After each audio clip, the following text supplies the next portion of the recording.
This episode is brought to you by our lovely sponsor, Pawtion, all natural single protein dog food snack company. Go to pawtion.com.au, enter Muscle Talks 25 for 25% off your first order. Enter Muscle Talks 10 for orders after that. Also, our premium Australia supplement company, Primabolics, best protein and pre-work and more on the market. Go to primabolics.com.au. Use code MuscleTalks25 for a great 15% off. And if you're wondering what's going on with these candles, I'll tell you more about rest and fuel in weeks to come. Like what bodybuilding is for me and what this sport is for me is that it's not only, yes, I want to be a great bodybuilder. I want to be also, like, I want to put that passion and that same fundamentals into coaching and be one of the best coaches around. I want to put it into business and be one of the best businessmen around. I want to put it into a relationship and build a family that I can and be proud of. Do you know what I mean? Yeah. And I think that's what bodybuilding is to me. So everyone is now focused on leads, generating leads and conversion rates.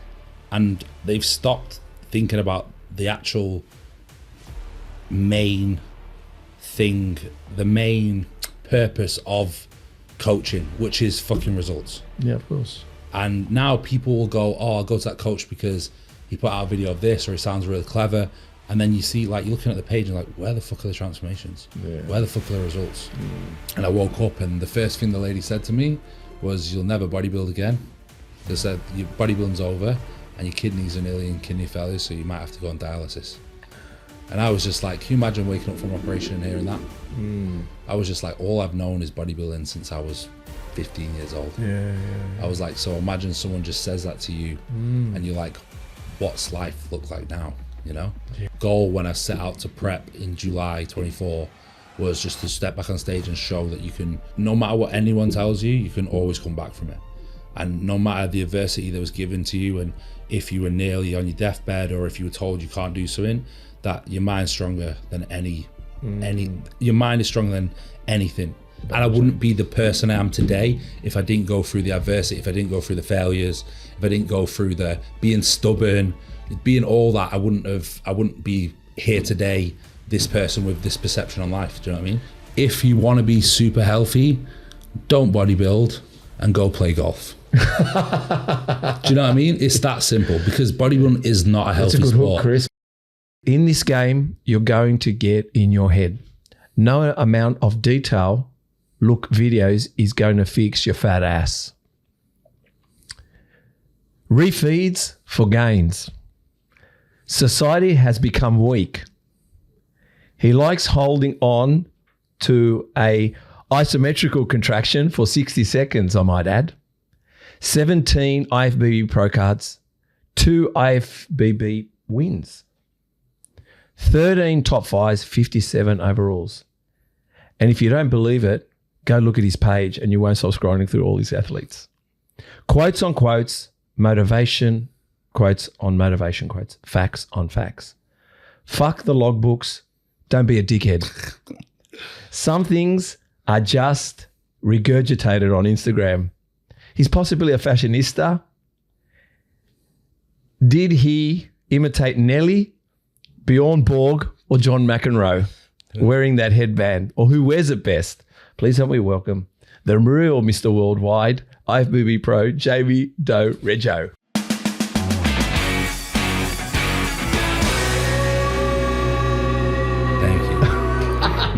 You forgot that. I love the Nelly bit. Which one? I just need a little plaster here. I know. Yeah. Let's talk about her. Let's talk about me. That'd be the white Nelly. That's something, you know. There's one song. I forgot the song that it is, but it's really, it's quite sexual actually. I don't know what it is.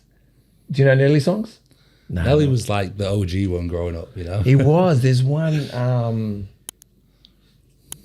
There's a song, mate. Like, just while we're here, we're going live. Let's just keep going. I'm going to tell you what it is. This is a top song. I'd like to send it. I wonder if Nelly's still going.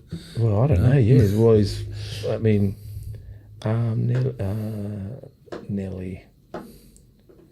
Just go on YouTube and you'll get all the hits come up straight away. Nelly. Yeah, he's there. There he is. Just a Dream. Yeah. That's what we grew up to. Yeah, that's a good one. Yeah. Old school R&B, real R&B. Yeah, but there's one more, man. I don't know why it's not showing me. One sec. If you want to go ride with Yeah, him. that's That the one's one. a good one too. Oh man, Body on Me, is that the one? I don't know. There's one where, oh no, this one. Is it The Fix? I don't know, man. Fuck, I don't know. But Nelly's got a few good songs. You know who else has got some good songs? Prince. Wow, that was a little bit before my time. Oh, yeah, no, Prince. Prince. If I you was go like back around like Nelly, Ja Rule, 50 Cent. But if you hear some of Prince's songs, he's caressing your body with his songs. He's doing a really good job. Okay, I want to start with you went and lined up for an hour and a half, you told me, at a deli shop in Five Dock. That was actually yesterday. Yeah, yesterday. That's right, sandwich shop. And you did something today, you said, didn't you? You went somewhere? No, or? I went to, so I've actually been here since the 24th of December. Yes. And I swear down, Australia actually has some of the best food that I've ever tasted in my entire life. We do have great food, man. And I come from Dubai, and Dubai is like known for its food. Really? Yeah, but here is just different. I had the best steak I've ever had in my life here, Right. and I've had the best sandwich I've ever had in my life yesterday. So I can't complain. Yeah, well, you went to this place, it's called Pia Ranieri. Yeah. It's a continental deli in Five Dock. Firstly, I want to know, sandwiches. What is it about sandwiches when once upon a time you were a nerd to eat a sandwich, and as bodybuilders we thought, fucking, you don't need that bread, you don't need all that stuff. But now, I mean, firstly we eat everything, but what is it about these sandwiches? They're making this big comeback, yeah. You know what? I just think it's whatever goes viral, it's just viral. So we want to try it. Like, for example, I was in that queue yesterday and I'm like, I'm so impatient as a person. Okay, I'm like, why am I queuing up for an hour and a half? Yeah. But the fact that I've asked myself this question makes me want to go try that sandwich. Like it's like a great market. Whatever they've done it so well. They've marketed it because the owner takes his time. He makes a sandwich. And it's like, I'm there getting frustrated in the queue. Like, what is going on? Should I just leave? But then the part of me just needs to try it out. Was the sandwich good? It was damn good. It was actually probably the best sandwich in my life. I think the good thing about Australia is we do poor man's food good too. Yep. So in other words, sometimes maybe Dubai, you got to pay for it. But like I said, Five Dock, firstly, your woman is taking you on a real cultural experience. Yep. Because firstly, with you being in the Sutherland Shire there with, I don't know what, like that's Texan country a little bit over there. Everyone's got a moustache going on. They're trying their best. And then we've got, like you say, Coogee. I say Coogee, yeah. Coogee, yeah. Everyone tells me I say it wrong every time. You do, but the Coogee. Then we've got Coogee, that's the mecca of the eastern suburbs. It's just a mess of everyone and every culture. A lot of Irish.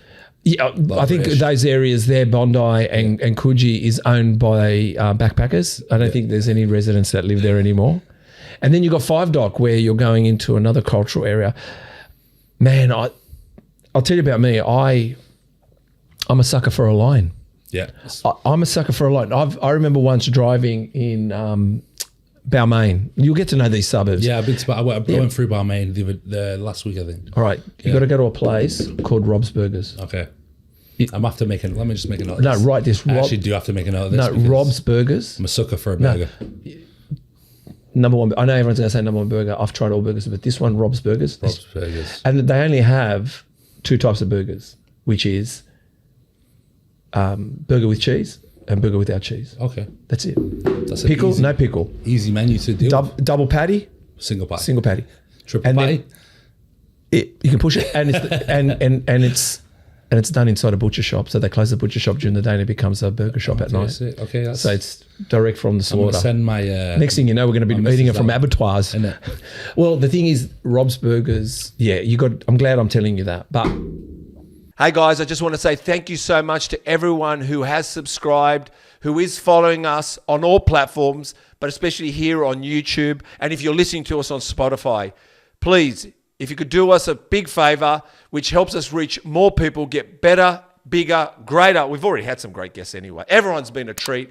Hit the subscribe button, hit the notification bell so you're notified every week a new podcast that is launched. And I just want to say a big thank you. But again, subscribe, hit the notification bell, and enjoy watching Muscle Talks podcasts. And we were watching TikTok, but I went I remember once going down to Balmain. So Roselle is where, so there's Balmain and then there's Roselle. They're right next to each other. So Rob's is in Roselle. But anyway, I went down to Balmain and, I parked the car and I see this line up outside this cake shop. And I said, no, I've got to go in the line. I don't know what they're lining up for. It's a great market. So I got in the line. Yeah, I got in the line and I said to the person in front of me, excuse me, what are you lining up for? She said, I don't know. Yeah. I laughed. And then this lady behind me goes, oh my God, it's Adriana Zimbo's macaroons. He's on MasterChef. I said, what are macaroons? So I lined up, got in there. I said, all right, just give me all your macaroons. Loved it.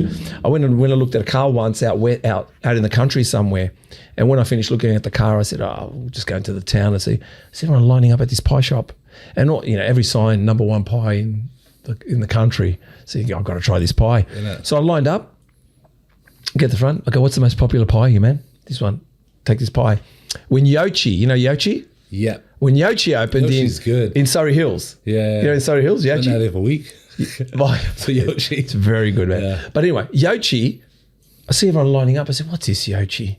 I was with my girlfriend at the time. I swung the car around. I said, we're going to line up. She goes, what do we line up for? I go, I don't know. It says Yochi and there's a line. So I've done, and one of the funniest ones, which, it's going to show that I'm a nice guy, but I was in the city, Haymarket, and everyone was lining up again for this satay. So I see everyone lining up for this satay and I go, you know what? I'm going to line up as well. So I get in the line, I get to the front of the thing and I said, what are they ordering here? Because I don't know what they're ordering. Yeah. And they say, the most popular dish is this with the naan bread, blah, blah, whatever it is, whatever satay. So I said, okay, I'll take it. Got in my little paper bag and I walked to the car, about to get in, and I see this homeless person sleeping. There's a girl. Look at my food. You think, look at the girl. No, I said, I got in my car and I drove off. And then wait. And Did you give it or not? No. No, hear me out. No, it says no. I was just about to exit the city. I just swung the car around. I go, I guess I'm not eating this. Should have at least had a bite. No. I went back and I go, here you go. I got back in the car and I drove off. Yeah. But eventually I went and tried it one day, but I didn't try it that day. But yeah, I'm a sucker for a line, man. I'm a sucker for it's very good publicity. It is. Well, it looked like a bloody good sandwich, this guy. It was a very good sandwich. I'd highly recommend anyone in Australia goes there. All right, well, that's one. We'll tag them in this post. We'll tag them in. You seem to like to, because I'm going kind of like, I'm going to chop and change a little bit here, but I'm going to go with some of the two things. One, your latest post, being at the food place, but you seem to like to motivate, inspire, and educate. You've got quote after quote, you've got fact after fact, advice after advice, realization after realization. There's so many that I don't know which one to pick. You said something about when you've got a mentor and then suddenly you're going up against a mentor. Yeah, of course. So what's some of your favorite quotes and some of the things you like, but then I want to ask you, where have you seen others that have inspired you? So what is it that you could say to us, these are the things that mean so much to me, some of the stuff that I've said has meant a lot? Because we could talk a lot, but what is this? Is there anything that's really captured you? I guess it's just experiences in life. Do you know what I mean? Like certain experiences in life would give me like a different direction or like motivation to come back from adversity or whatever it is. Like I don't ever like have a favorite quote or anything because a lot of it is just how my mind works. So whenever I say these quotes, it's just in the moment. It's not. It looks like you're in the moment because if you say to me like, "What's your favorite quote?" I'm like, I don't know. Like someone's just caught me in the moment because when I like film with my videographer, we film when I'm training. Yeah, and that's when my mind. That's when I'm in my zone, and that's when my mind thinks about like what it takes to be the best bodybuilder in the world, what it takes to be, the people, how important the people are in my life, like different aspects of life. That's when I'm able to really think, because I always say like whenever you go train, that's like, to me, that's like my church, that's like my sanctuary. Of course, yeah. That's like where I put my headphones in, and no matter what's happening in the world, I'm just in my zone and it's me against the weight. That's all that matters. Do you know what I mean? So it's like I only get in that specific mindset I'm triggered by something. Do you know what I mean? So say someone asks me a question when I'm in that zone, then I can explain. Does that make sense? Yeah, well, I can tell because I can tell your Egyptian and Portuguese comes out. Yeah.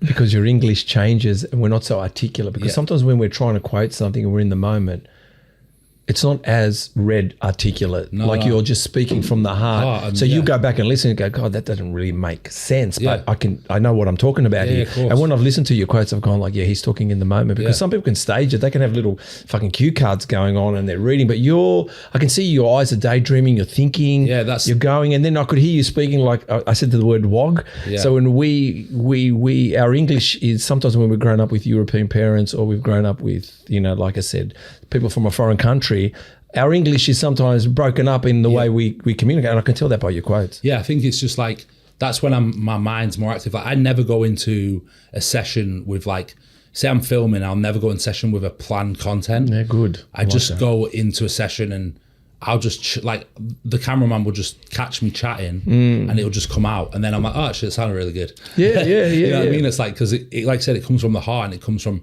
like having that passion in the moment. Because I'm passionate about what I do. I love this sport. I love what it teaches us in terms of like coming back from adversity, in terms of discipline, in terms of sacrifice. I love like everything about this sport. And it's like, I always said that if you can take what you learn from bodybuilding in terms of sacrifice, discipline, attention to detail, like resilience, adversity, and if you can take that into any other aspect of your life, then you should be successful. And the problem is with a lot of bodybuilders these days is they focus solely on bodybuilding and they put all their energy into bodybuilding. But if you take the key fundamentals from bodybuilding and you put them into your relationship will flourish. If you put them into business, your business will flourish. And I think that's like what bodybuilding is for me and what this sport is for me is that it's not only, yes, I want to be a great bodybuilder, I want to be also, like, I want to put that passion and that same fundamentals into coaching and be one of the best coaches around. I want to put it into business and be one of the best businessmen around. I want to put it into a relationship and build a family that I can and be proud of. Do you know what I mean? Yeah. And I think that's what bodybuilding is to me. How do you? I could be a mentor. There's no denying that. I mean, I'm not trying to. I don't know how to do it though, but you seem to be able to do it. You seem to be a very good mentor. Yeah. The reason I say that is, where does that skill come from? Because I'm saying I can be a mentor. I've got wisdom. I can tell you stuff I've done and how to do it. But how do you find that to be able to say to the camera, and feel like I'd look at it and wonder who's going to believe me?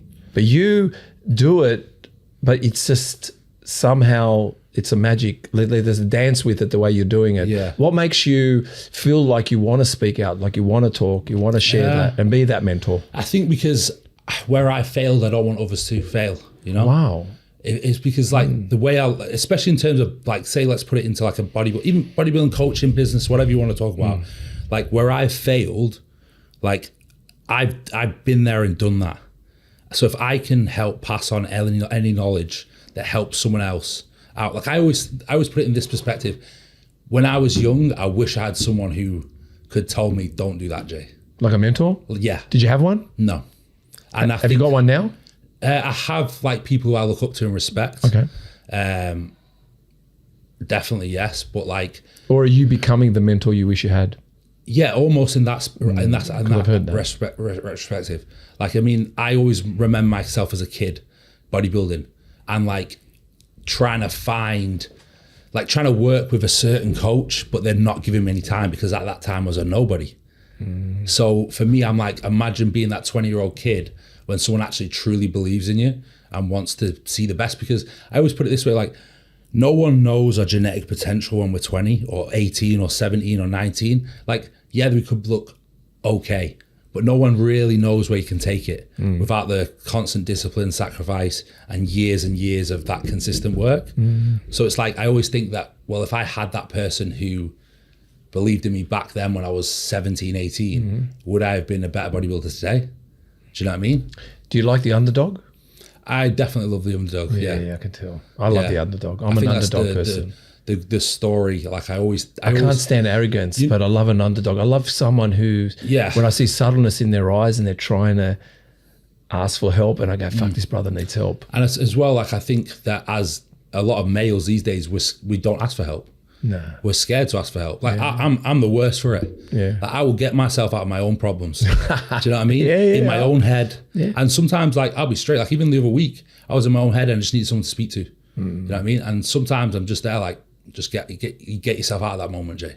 You know what I mean? And sometimes it's because the way I look at myself is sometimes if shit goes wrong, I don't have anyone to fall back on. How do you, I resonate with that. I don't, firstly, I've searched for a mentor. You're 31 from what I found out, and I'm 55, turning 56. And I looked for a mentor all my life. And then I realized that it's not fucking out there. And now I don't know why it's not out there, but it's not that I don't have a high standard. Yeah. When I say I have a high standard, but the only high standard I have is you speak it, you do it. Yeah, that's the same with me. One. But even if you spoke it and you changed your mind, speak it again. Yeah. So you're going to turn up. But if you're not going to turn up, say you're not going to turn up because your last words is everything I'm going to go on, because I'm going to say, at least he told me he's not coming or he's coming. And I find that, and also, and people say they don't, I judge people. I can't help it. I think everyone judges people. But what I found is the greatest thing is I can pull myself straight in and go, not that I'm glad I judged them, I'm glad they showed me who they are, because now I really like it. Because if I went with my fucking perception, I'd fucking think he's an idiot. But because I walk up and I talk to the guy and I go, man, this guy really impressed me. But from far, I can look at somebody and go, oh, look at this bloke. I think we all do that though. It's but like, many say they don't. Yeah, we all do it. We all just do it naturally. Like I have it with people, like with me, they're like, oh, you're actually really nice. I'm like, do you know what I mean? I'm like, oh, thanks. Do you know what I mean? But it's like we all have that. It's all in us to just judge people for the way they look or what we see. Like, let's be honest, like I'm a bodybuilder, got tattoos. People probably think I'm aggressive and do you know what I mean? Yeah, and it's only when you actually like speak to me, like I'm just me. Yeah, you know? no. I'm just a normal person. I'm not like to me, I'm not famous. To me, I'm just me, you know? Well, you seem famous from what I see and what I've been reading, and obviously, I mean, and like you said, that not saying you're not, but what we see in people. But I think most importantly is going and finding out. I don't think many people want to go find out. Yeah, of course. And I think everyone just judge. Yeah, just judge. Where I'm, like I said, I'm not just saying judging bodybuilders. I'm saying demographics, judging people. I'm not a racist person. I've got no problem with anyone. But what I mean is people act like they don't judge people. I say I do, but it doesn't mean I'm right. Yeah. It means when I look at it and I'm judging someone, I reflect on myself and say, who the fuck am I? Yeah, exactly. Who am I to think you shouldn't be here and I should be here? That's why, like, whenever I'm in the gym or anywhere, I'll always give everyone time of day. Yeah, like even you see me in Metroflex, like I recently, know they love you. Like though, if they say, hey Jay, can you have a look at me? I'm like, yeah, of course. Yeah, you know what I mean? yeah. Or can you give me some advice? Like I had one guy asked me about advice on coaching the other day. I spent about 30 minutes chatting to him. Yeah. One of the young kids asked me to look at him posing. Like I'm not his coach, but of course I'll give you some advice, because I would have loved that at 20 years old to have someone just to say to me, like, give me a little bit of advice. Because like I said, where I fucked up over 15 years of bodybuilding or whatever, like if someone could have just, stopped those little fuck ups, then it would have just helped me. But like someone said to me the other day, would you change anything? If you could go back, would you change anything? Yeah. And I always say I wouldn't change anything, because where I failed, I learned. Yeah. Do you know what I mean? And I wouldn't be the person I am today if I didn't go through the adversity, if I didn't go through the failures, if I didn't go through the being stubborn, being all that. I wouldn't be here today, this person with this perception on life. Do you know what I mean? I can tell also by your attitude, you don't look like you look in the rearview mirror too much. No, I mean, like, don't get me wrong. Like, if I could go back, I don't fucking look. It's in like the rearview mirror sometimes I think, if I didn't do that, would I be more set up now? And I'm like, but I had a good time when I did that. Yeah. And also, it's made me who I am today, and I've got a different outlook on life today as I did, which I wouldn't have had if I didn't go through it. Yeah. And I probably would have done it later on in life anyway. Do you know what I mean? Yeah, you need to experience some things, and sometimes you forget what you experienced and you relive it for a second, and you go, "Oh, I'm not going to do that again." Yeah, like don't get me wrong. Like I had some amazing times back in Dubai when, like, me and my friend Jace is a really close friend to me. We had some amazing times together. But if I could go back, would I do it again? No, because I've done it. No, that's what I'm saying. Is I mean, sometimes I've rekindled things, man. Especially when, like I said, when. when my marriage broke and the world was literally my lady's oyster in some ways. I didn't know what I was like, but I seemed to be quite charming. Yeah. But then when you're coming home at 4 o'clock in the morning, you think to yourself, what am I doing? Literally. Like you're going, like, they're going like, why am I coming home at 4 o'clock in the morning? Like, this has got to stop. I've been in that exact same position. or you're just not enjoying your own weekends because you're entertaining too much and being out there. And you go, like you're reflecting, like you're sure maybe in the moment you're high, you're drinking, you're snorting, whatever's going on in these people's worlds, and whatever it is. But then you realize all that flesh, I'm not talking about just flesh in sex, just all that stuff. And then, like I said, when you're on your own and you're pulling up in the driveway at like 4:30 in the morning, the sun's coming up and you go, yeah, what the fuck am I doing with my life? I want to go to the cafe and have bacon and eggs and I can't because I'm stuffed. Yeah, like, no, like I've been in that situation. Like I was married from 21 to like 28. Yes. And I thought I had my whole life planned out. Yeah. And then like a click of a finger, it just all went. Yeah. And I don't regret that part of my life. And I have nothing against my ex-partner because we just grew apart as we got older. Yeah, of course. But if I always say everything happens for a reason. If that didn't happen, I wouldn't have found my current partner today. Do you know what I mean? But I went for a stage of life where I was like having a bit too much fun, you know? Yeah. But then I remember it was one day, I had one of the lads training me in the gym called George, and he was like, "You're tired today?" And it all hit me and I was like, fuck, I'm known for never being tired. You know what I mean? Yeah. And I was like, he was like, yeah, like you seem really tired today training. And I'm like, it's got to stop, you know? And it was like a realization because like someone had told me I'm tired and I'm known for the guy that's a workhorse in the gym and doesn't get tired. And then it was kind of like, oh, I have to put everything into perspective.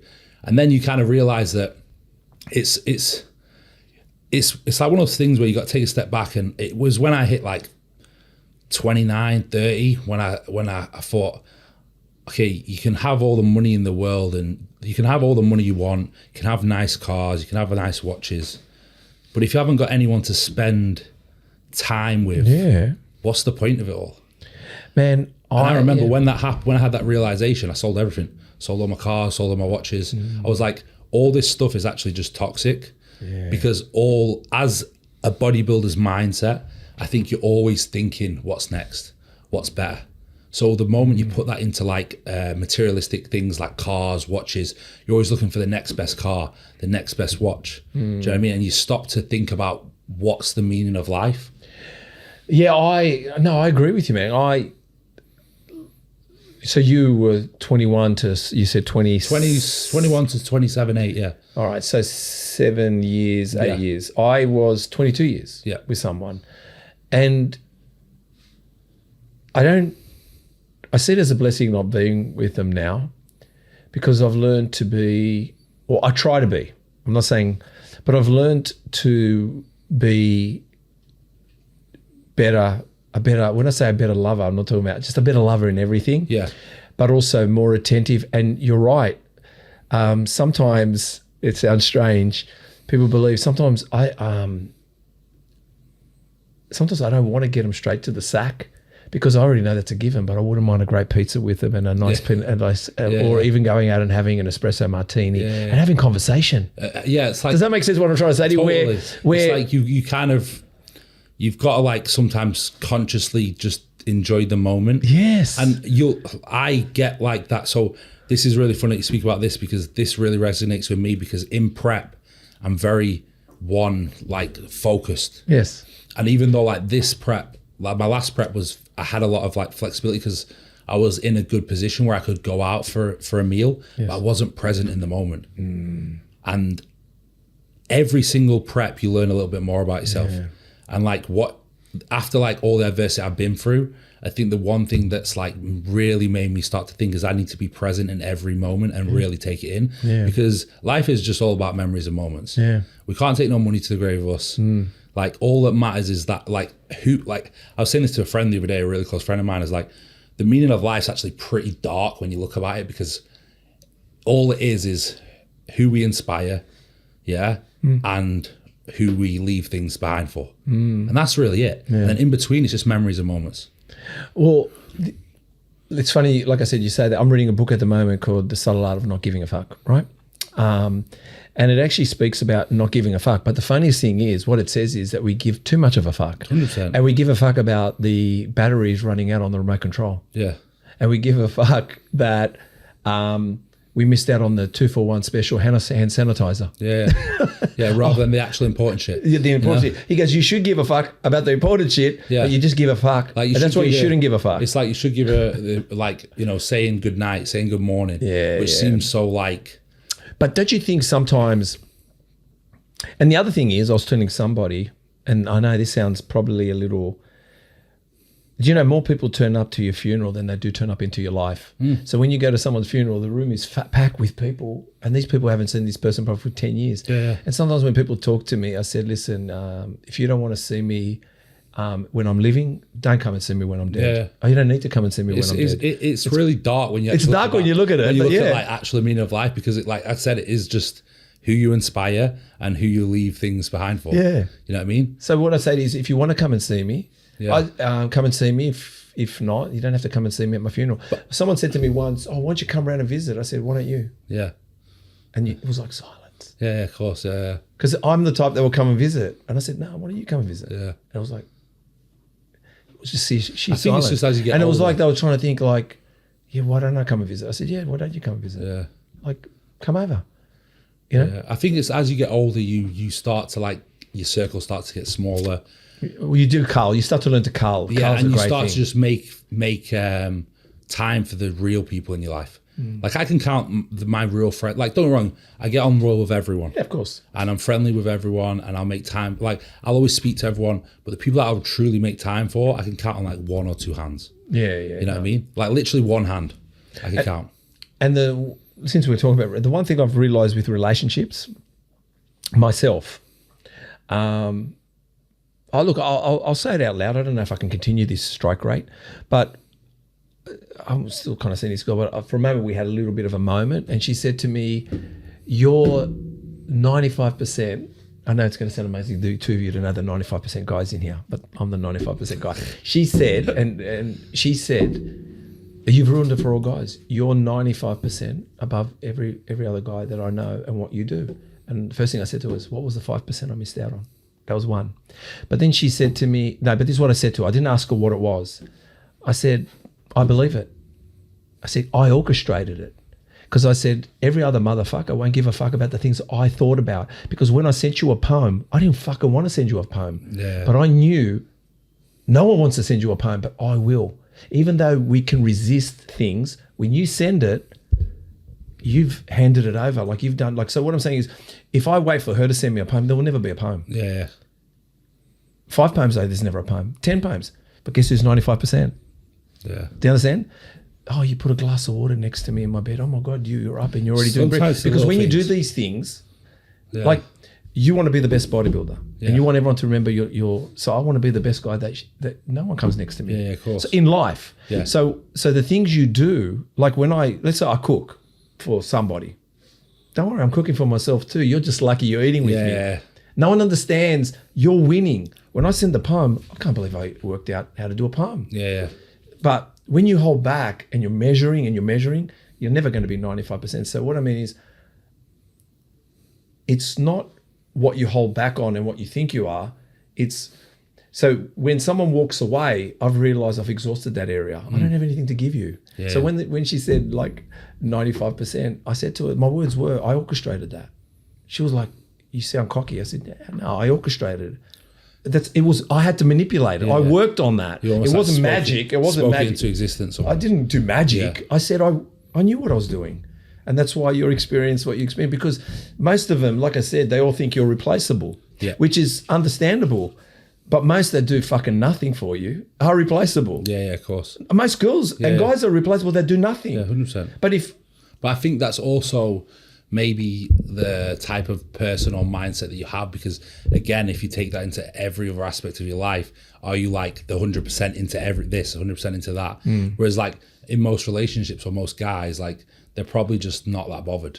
You know? Whereas like I think it's just the mentality of a person and like how that person channels their energy into other aspects of the life. Like I'd be the same, you know, Yeah. with my partner. I want to make sure she's looked after. You want to be better than me. Yeah. You want to be better than every 100%. motherfucker. Yeah, like I don't want her to ever compare me to anyone else. And if she does, say, fucking this guy, Yeah. he's... You know what I mean? And when they walk away, like, and some do, mate, let them reflect forever. Because Yeah. if it's not replaceable... I'll give you an example quickly, like, my girl comes from another state. So when she comes down, and I live by myself, right? My Staffy and my poodle, my mini fox, you know, just... And when she comes down, I think, when she's going down, I think to myself, what do I want to do? So I go and do... What do they call it? Like a chicory board? Yeah. But I thought, you know what? I want to go Middle Eastern. So I go to Middle Eastern deli and I'm buying all this stuff. But guess who's enjoying Middle Eastern? Me. Yeah. Because I sit by myself fucking eating chicken and rice every day. Yeah. You know what I mean? I'm fucking eating chicken and rice. feel When she's that. coming down, not only am I going to have a good time with her, but I'm going to eat well. Yeah, I'm going to enjoy a coffee with somebody. And you know what? There's places where on my own I look like an idiot, but if I take her along, it's a bit more fun because it might be a restaurant. That was like me yesterday. Literally, Yeah. me yesterday. Went for a nice sandwich. Went to Tugger, got some pastries with my girlfriend. Went home, had a nice takeaway together. Do you know what I mean? I'm like, yeah, I'm enjoying the moment with her, but I'm also enjoying this moment, the food myself. You know. Well, look, I think you're about 90%, 95. Let's go with your highlight story. Yep. Right, on the 27th of the 1st, because I was looking at your stories, right? And you said in this game, you're going to get in your head, as I mentioned, a lot. I had it the last couple of days and I just needed someone to vent to, speak to. That's part of the process. When you feel like this, it's simple just to tick every box regardless of emotions. That the real key to progress, like that's the real key to progress. Yeah, that was your story. Yeah, so like I think that's one thing a lot of bodybuilders will do is get in their head about, like for me it's always, should I be further in this sport than, like I'll speak to people and they're like, I've done quite a lot in this sport already, but to me I haven't. Right. To me I still have things that I want to achieve, and I feel like if things went right for me, I would have achieved them by now. But life hit me, you know, and life got in the way. Yeah. And it kind of makes you feel like I was just in my head and I felt like, not that I was a failure, but like I just should be further in the sport than I want to be, because I just haven't reached my potential of what people expected of me when I was younger and what I also expected of myself. Yeah. And You know you're only fucking 31, by the way. yeah, but even during those, like, I'm just letting I you think know it's just that. because I turned pro when I was 25. That's pretty young. Yeah, so it's pretty young, and I probably should have done more in this sport by now, but I just haven't, like, I've just not You had... were young. Yeah, so but maybe that's why. I've just not had the look, or I've not had the... Everything just hasn't lined up right. Okay. Like, for example, I got divorced, Yeah, then that it will was smash you over, COVID, yeah, COVID. and then I had my operation, and it was just like, shit just kept getting in the way. So I had that moment last week, and even though during those moments, you just got to think, okay, regardless of emotions, I have this checklist to do today. Cardio, tick. Train, tick. Eat meals, tick. Do work, tick. And sometimes it's like that quote or that saying, you're not always going to be motivated, but that's when you must be disciplined. Yeah, most definitely. And it's when it's like, for example, I go train and then I'm getting my sanctuary and then I feel so much better. Yeah. You know what I mean? And then my mind and the way I thinks differently. So I might wake up in a bad mood, but if I just tick my boxes, I'll go to sleep with a clear mind. Yeah. Do you know what I mean? And that's all it was. Like, it was just in that moment. Sometimes, like, you do need someone to chat to. You know, sometimes you do need someone to speak to, but sometimes you just got to figure shit out yourself. Yeah, You know? it's tough. But It's you tough. do. And it's like, you know, I was speaking to my partner and she helped a little bit, but she doesn't really understand it as much as like, she doesn't understand the bodybuilding aspect as much because she doesn't really know where I came from and the expectation that Does she bodybuild? She did in the past, yeah. So she did, but she doesn't really know the real background. But just training, or did she compete as well? No, she did compete once as well. But yes, like, obviously I spoke to her and she helped me a lot.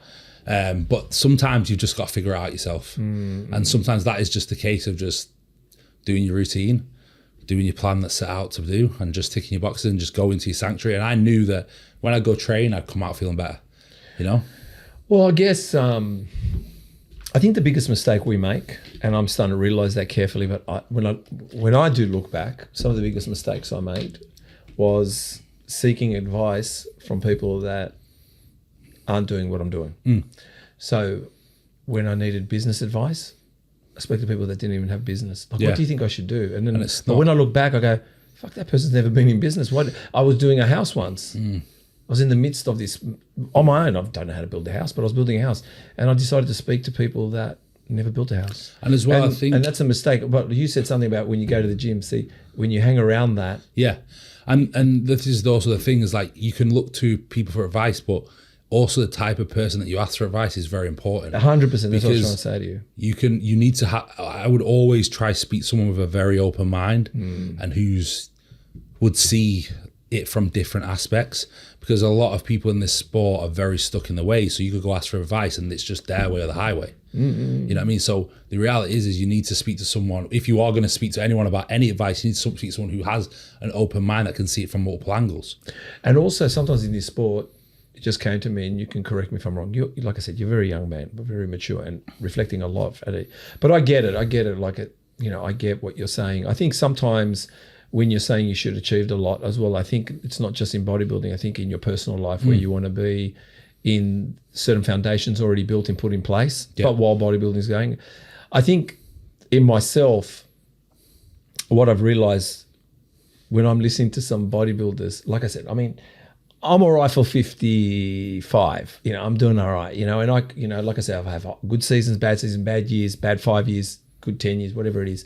But one thing I've noticed is just because someone got there in 2 years doesn't, But when I listen to them talk, I said, let me see you in another 10. Yeah. Let me see you still picking up weights at 45. Let me see you what you like as a dad, married, children, business, broke, got money, on your own. Like I said, a lot of these people are just still kids. Some are even living at home. What I mean is sometimes we're just, I don't know, some people are just too far ahead of themselves. Yeah. And as well, I feel like we're all on our own journey. Yeah. And our own journey is like, there's no specific time limit. Like there's no specific time frame you should achieve X, Y, Z in.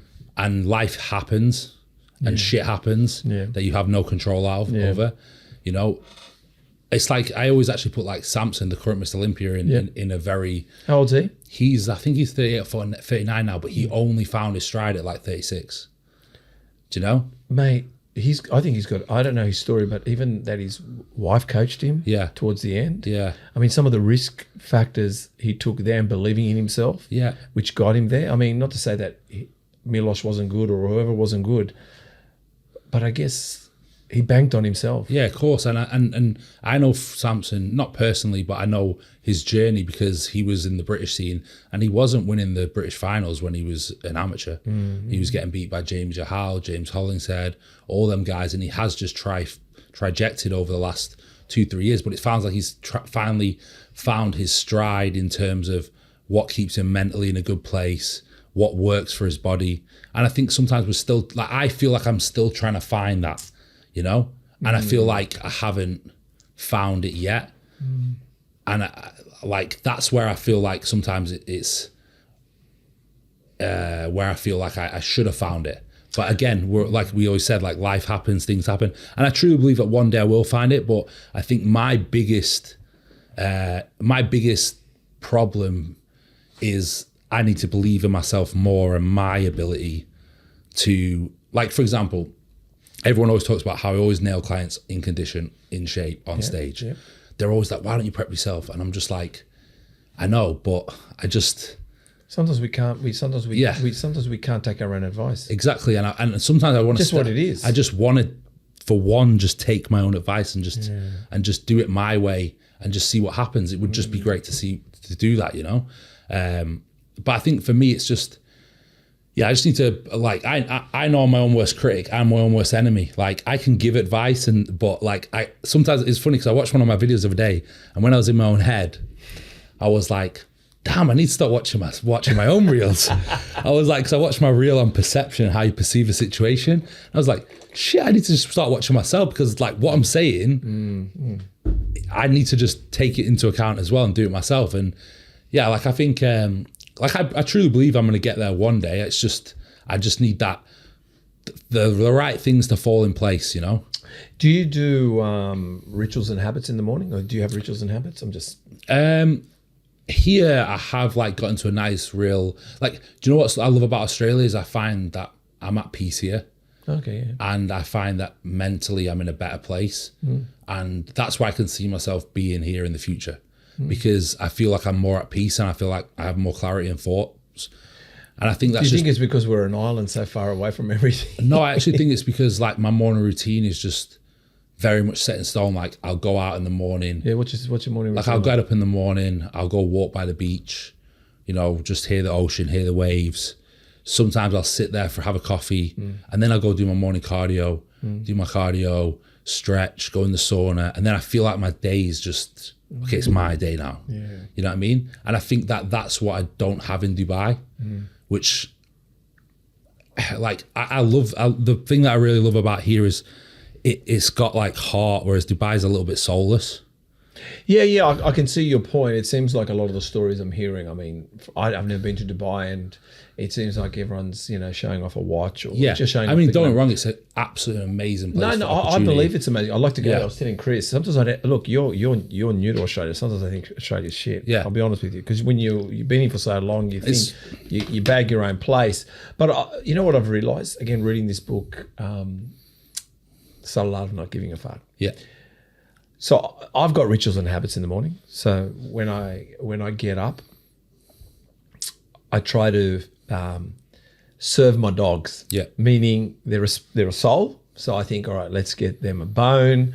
So I'm like, fucking just get them a bone, right? Just before I have a cold shower. Yeah. Right. I have a cold shower before I start the day. Every morning. So I do it, and so I have a cold shower. And I've realised the cold shower for me isn't to be motivated. I've realised, because I know people say the cold shower does this for you. No, what happens is when I'm thinking I can't pay a bill, when I have a cold shower, I go, what the fuck? This is a cold shower. I forgot about the bill. Yeah. I'm in the shower going, fuck off. Oh shit. That's what I do every morning. I forgot the bill. That's what's beautiful. Like I'm there getting up going, I've got to pay a bill today. How am I going to pay? And then when I have the shower, I go, this is fucking cold. Yeah. So I feel like the shower gets me in the moment.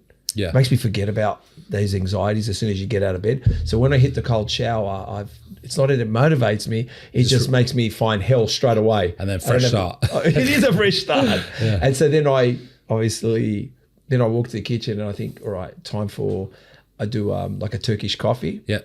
And talk about Turkish coffee, by the way. I do a Turkish coffee, and then I do something small that I'm going to go for a walk with, maybe egg on a rice cake. So I go sit and get vitamin D. So I sit in the sun, even naked. My neighbours who've got double-story houses all around me, mate, they must think it's about time Steve's coming. Crazy down. man's out doing crazy. Picking up, even cleaning up the backyard naked. I don't give a shit. Like, it's your problem, not mine. G'day, I'm Jamie from Pawtion, and I'm here to talk to you about our whole sardines. They're full of omega-3s, and so they're fantastic for the fur and hair on your dog, especially the non-shedders like this one. This is Tipsy, Steve's dog, and she loves them. So head over to pawtion.com.au and use your code MuscleTalks25 for 25% off your first order, or MuscleTalks10 for 10% off every order after that. Cheers. But what I realised in the Subtle Art of Not Giving Fuck, and then I had these affirmations, affirmations? Yeah. And I was reading it, and the affirmation says, I'm a great lover, I'm a really good businessman, I'm strong, I'm fit, I'm this, I'm that. And what the Subtle Art of Not Giving a Fuck said was, you're just emphasizing what you don't have. Yeah. And then I realized it's true. Because if I had it, would I be saying, I'm good at business? Yeah. Would I be saying, I'm a great lover? Yeah. Would I be saying these things? But they're not happening in my life, and I'm emphasizing like I've got it, but I don't. Yeah. It's empty. So I realized sometimes with affirmations, when we are saying them, we're actually saying what we lack. Yeah. So I decided to cut, and I've had that for 2 years. So guess who cut the affirmations away, threw them in the bin, because it's time for some new affirmations. It's time to trim things down. So sometimes you got to learn to just because you've been going this way all the time, sometimes you got to say, maybe I'll just take this out now. Yeah, I think I'm like a huge believer in morning routine. I think that my morning routine. I hit the bag as well in the morning. Yeah, my morning routine sets me up for the day. Yeah. You know, even like me, like I put podcast on when I walk in. Yeah. Just to listen to. I'll actually listen to Relentless by Tim Grosvenor. It's a really good podcast. Relentless is good. Yes, yes, the yes, one who yes. used to coach He's Kobe great. and Yes, and, yes. you know, he's pretty that helped me a lot. Yeah, Relentless is good. And I still think, like, even like I was speaking to my partner the other day, and she was like, because when I was going through the thoughts in my head about, like, you know, feeling like I should be a little bit further in life than I am now, and everyone's like, why do you think like that? Because you're already doing really well. But to me, it's like I'm very critical. You know, I always want more. And she was like, you know, what you need to do is just every day just write your thoughts down on a piece of paper of what you want, you know. And I remember Phil Heath doing that. Well, in one of his documentaries, he was like, I just used to wake up in the morning and write, you know, my thoughts, and then his thoughts would slowly change as his time went on. You know what I mean? I think like the power of all that's so important. And you know what's funny is I wouldn't have done any of this 2-3 years ago.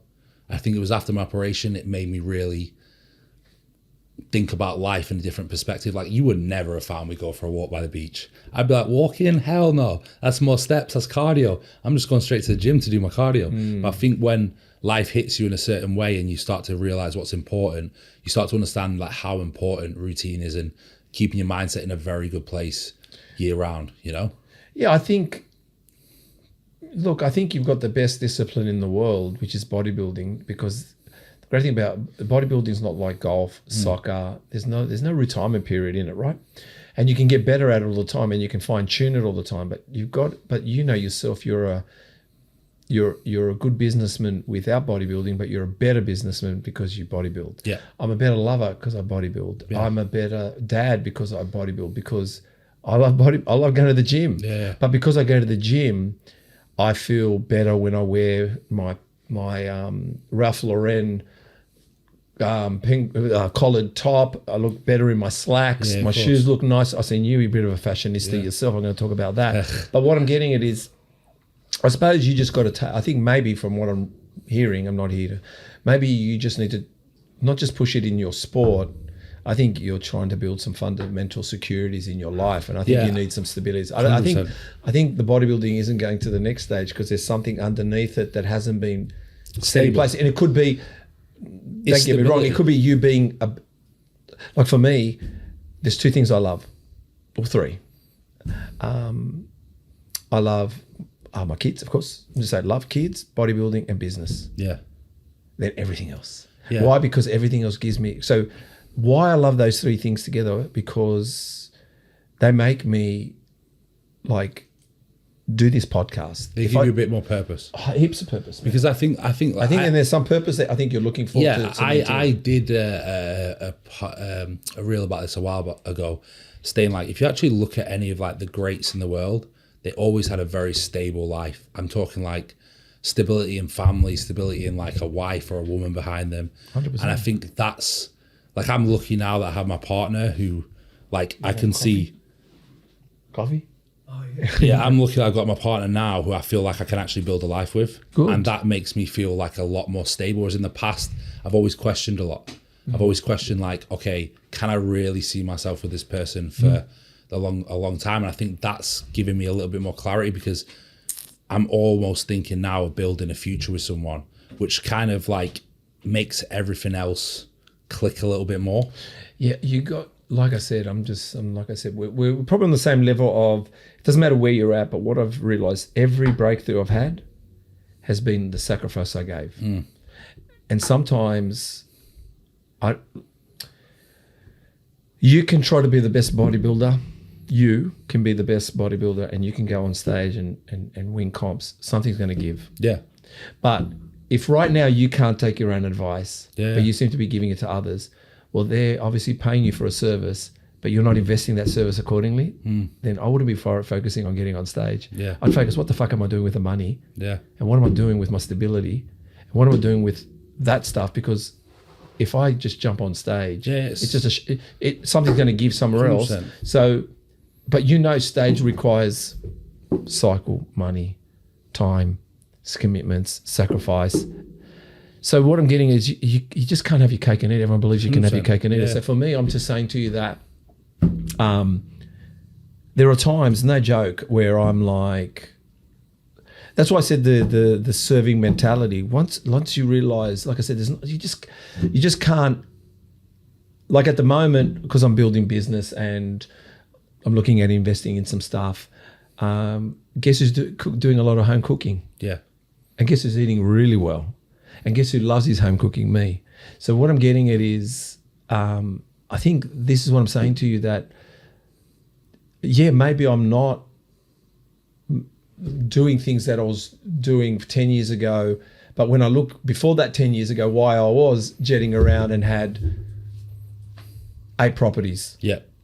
And why I've scaled down, and through divorce and then selfishness and womanizing and having a good time and spending money and poor me and look at me, I deserve this.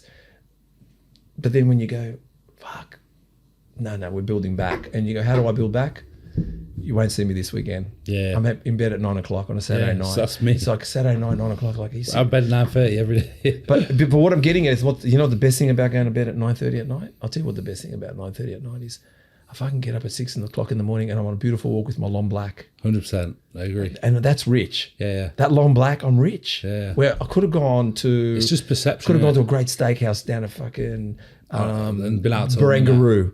I could have gone on that bar that but not tonight, man. And you know what? It just gives you a little bit more like clarity, and I think that's just through what you've been through like the bad times of your life. You know? Yeah. But yeah, like that's like one thing with me. It's like I'm finally feel like I'm building a future with someone. I think you're building stability now. And stability, which makes like my other parts of my life feel like they have more purpose. Because like the way I was looking at it is like bodybuilding is always going to be there. Like I looked at the calendar yesterday and there's 4 shows every month. I'm like, bodybuilding's not going anywhere, Jay. Like, so it's like, do what you need to do. In the meantime, tick the boxes. Like I said, tick your boxes no matter if you don't feel like ticking them, but do tick your boxes. Figure out like, other aspects of your life, get them all sorted. And then bodybuilding's just going to always be there. So when you're ready, you just jump in the show, Are you the type, is success in business very important to you? But like I said, and investing in stability and building certain entrepreneurship stuff. Like, what's important to you? You're going to be drinking your Turkish coffee. I am now, apparently so. So, like, you know what? Like, I've always coached from pure passion. Yeah. And yes, don't get me wrong, it makes me money, but it's more always been a passion thing. Yeah. But I do always think about, okay, what's life like after bodybuilding? Yeah. Because bodybuilding, we only have a certain time span. That's just the reality. So what is it going to be like? So it's like, for me, I want to build other avenues of income that allow me to live the life I want to live when I'm older. You know what I mean? And in the meantime, I also want to think about, eventually I want a family and I want that family to be stable. And don't get me wrong, I'm in a position now where I can afford a family. I could easily afford to look after family, but it's about setting that future family up for generations after generations. Yeah, that's that one. You know what I mean? And it's like, because money comes and goes, like, let's be honest, but in the meantime, I want to be building something that's established, but not just bodybuilding, not just coaching, other avenues. I want to create different avenues of revenue stream so that in the future, my kids don't have to worry, Yeah, well, what's it called? Conor McGregor became a billionaire in 8 years. And he was a plumber that got a shot in the UFC. And that's just... And then from that point, he just jumped on opportunities and then invested it into business. And I do think sometimes it's just a bit of luck at the same time. No, it is a bit of luck. But like, I just, like this, there's funny, so I'll tell you, like, all right, let's say, some of the greatest bodybuilders, like, when I say greatest, I'm saying like, what do you think they've earned in prize money when you put it all together? Oh, the prize money, or even in business, like, what would you say? Like, I don't know. I mean, you look at Jay and Phil, and they've probably done very well for themselves. What would they be making? Probably they must be millionaires easily. Yeah, millionaires. Yeah. But they're also very smart with the money. But then you've also got Jay Cutler puts it in property, business. Yeah. I mean, do you know what's funny? He's on my vision board. Yeah, they're entrepreneurs. He was on my vision board 5 years ago. But Jay is. And the only reason I put him on there, firstly, sorry to interrupt.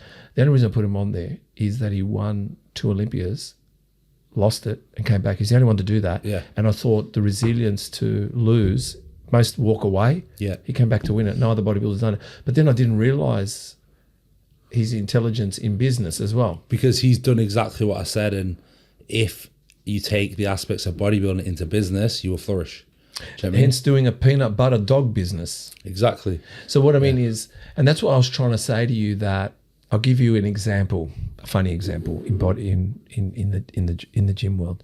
Like, you see all the girls that are on stage, the bikini girls, and they're making money, sponsorships. What are they doing? They're probably making hundreds of thousands. Let's say they've made, I don't know, $5 million, $10 million. But if they're not in business and they're not doing business, that money doesn't stay. You've got to be in business. They're just spending it. So and I keep bringing this up because it's a very good example, but like, you've heard of the app Sweat? No. All right, there's a girl called Kayla Inges, Aussie girl from South Australia. Yeah, just Aussie PT. Yeah. Greek, actually, she's got Greek background. And her then partner, the two of them started training people online. Yeah. South Australia, back in 2017. 4 years ago, they sold their business for 400 million. Oh yeah, I can believe it. No, but what I'm saying to you is, never been on stage, no trophies. Yeah. That's why I was Doesn't even train competitors. Yeah. What I'm saying to you is, this market of health and fitness, that's what I'm saying is, So many different avenues. There's so many different avenues that you've got it. Like I said, maybe your life is about you opening up now. Even though there's the stage will sacrifice you somewhere. So you're probably, I'm assuming you're at the stage where you're doing a lot of assessment. Yeah, like and I've also got a lot of things in the pipeline that, like, I have.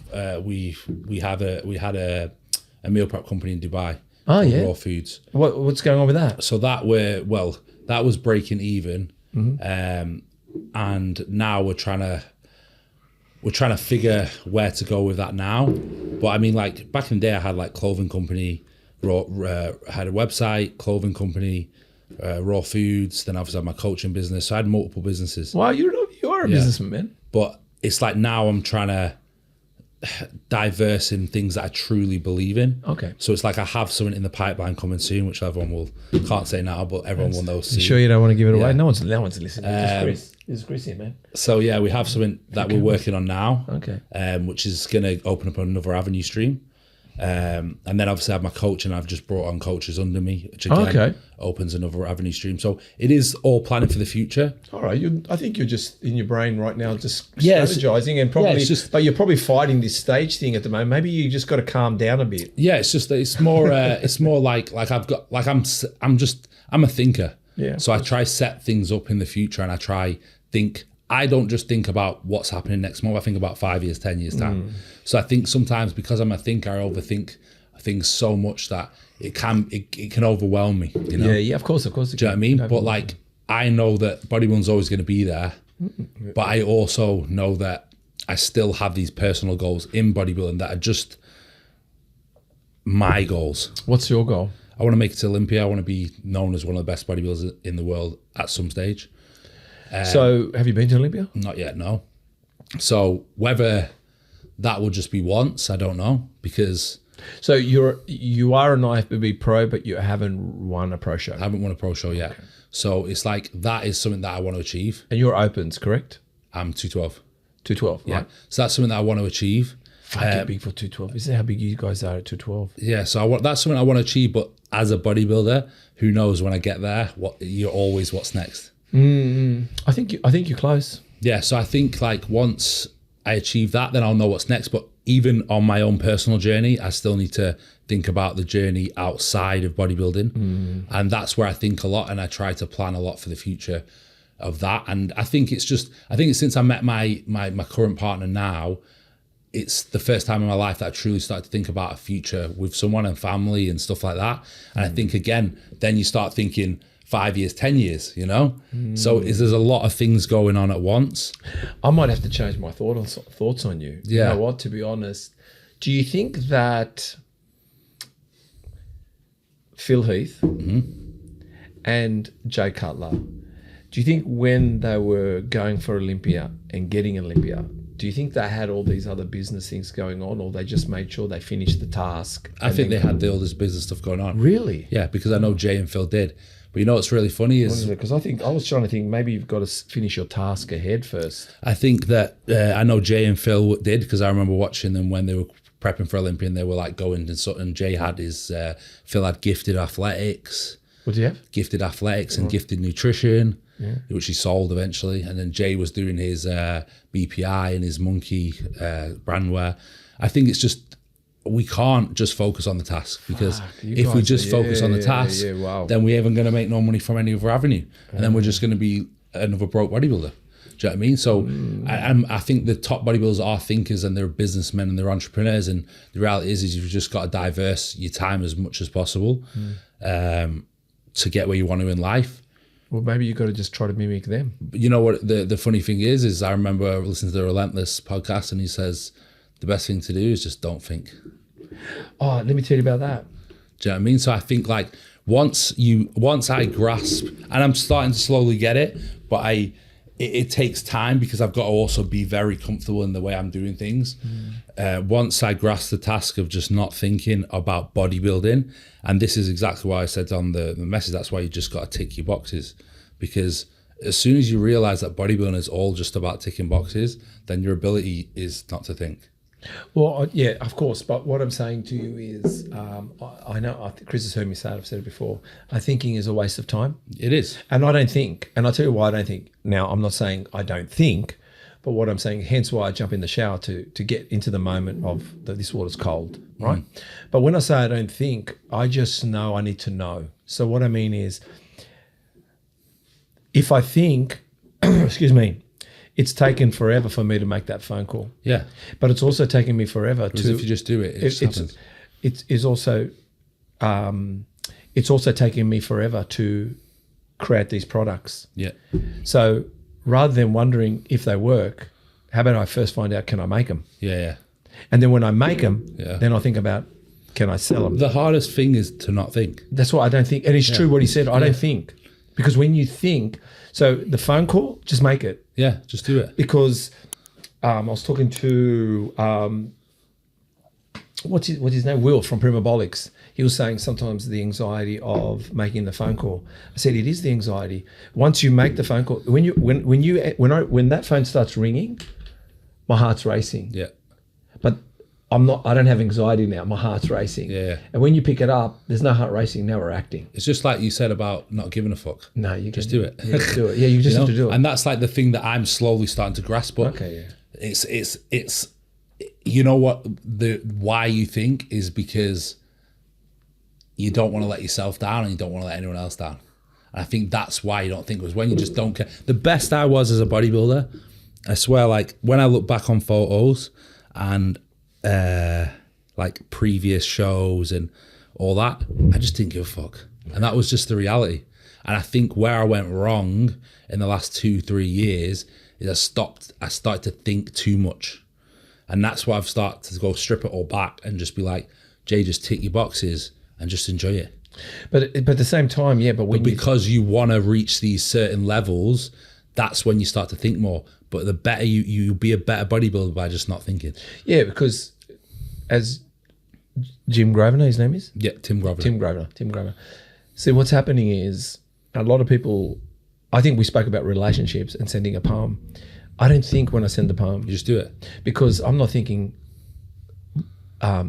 she's going to like it. I just need to do the task. Yeah. What happens after that task is not, I'm not in control anymore. You know she's going to like it anyway. Yeah, but of course, but I'm not in control. Yeah. But what I'm in control is when I hold back. Yeah, of course. Because I'm not sending it. I'm not doing anything. So what I'm saying to you is, even with Chris, we're supposed to start next Tuesday. I said, no, we're starting on Friday. Is that okay? Now I had to ask him, but I'm hoping he says yes, but I just had to ask him. Yeah, I'll find out what he thinks when I ask him at the time. So what I'm getting at is sometimes there's no thinking or considering, or he's not going to like it. I'm not like, it's true about the thinking part. So true. So wasting so much time. Even thinking, like I said, the biggest win you have is knowing you did it. Yeah. So what I'm saying to you is, if you think that bringing up subject is going to create an argument, but you want to show that you got stature. But when you don't bring up the argument, you've got stature. But when you want to do something that's subtle and sweet and you do it and you don't care what she thinks about or what he thinks about, you've got control of that too. Yeah. It's about just having complete control without thinking inside your head. And have you also, like I said, have you ever heard when people like you've got this bright idea and you believe you've done it, but you haven't done it. You've just got an idea. It's like almost like speaking to something into existence. Yeah, that's right. Literally. So that's what I'm saying. Like for me, I found that, he's right, Tim Grosvenor, about thinking. Thinking is your biggest waste of time. 100%. I think like with me, it's just the past, the past 2-3 years, I thought about stuff too much and stopped to actually just take time to enjoy it. And that's why like this time I'm just like, you know what, Jay, like just shut up, just tick your boxes, just enjoy the process and just get shit done. Simple as that.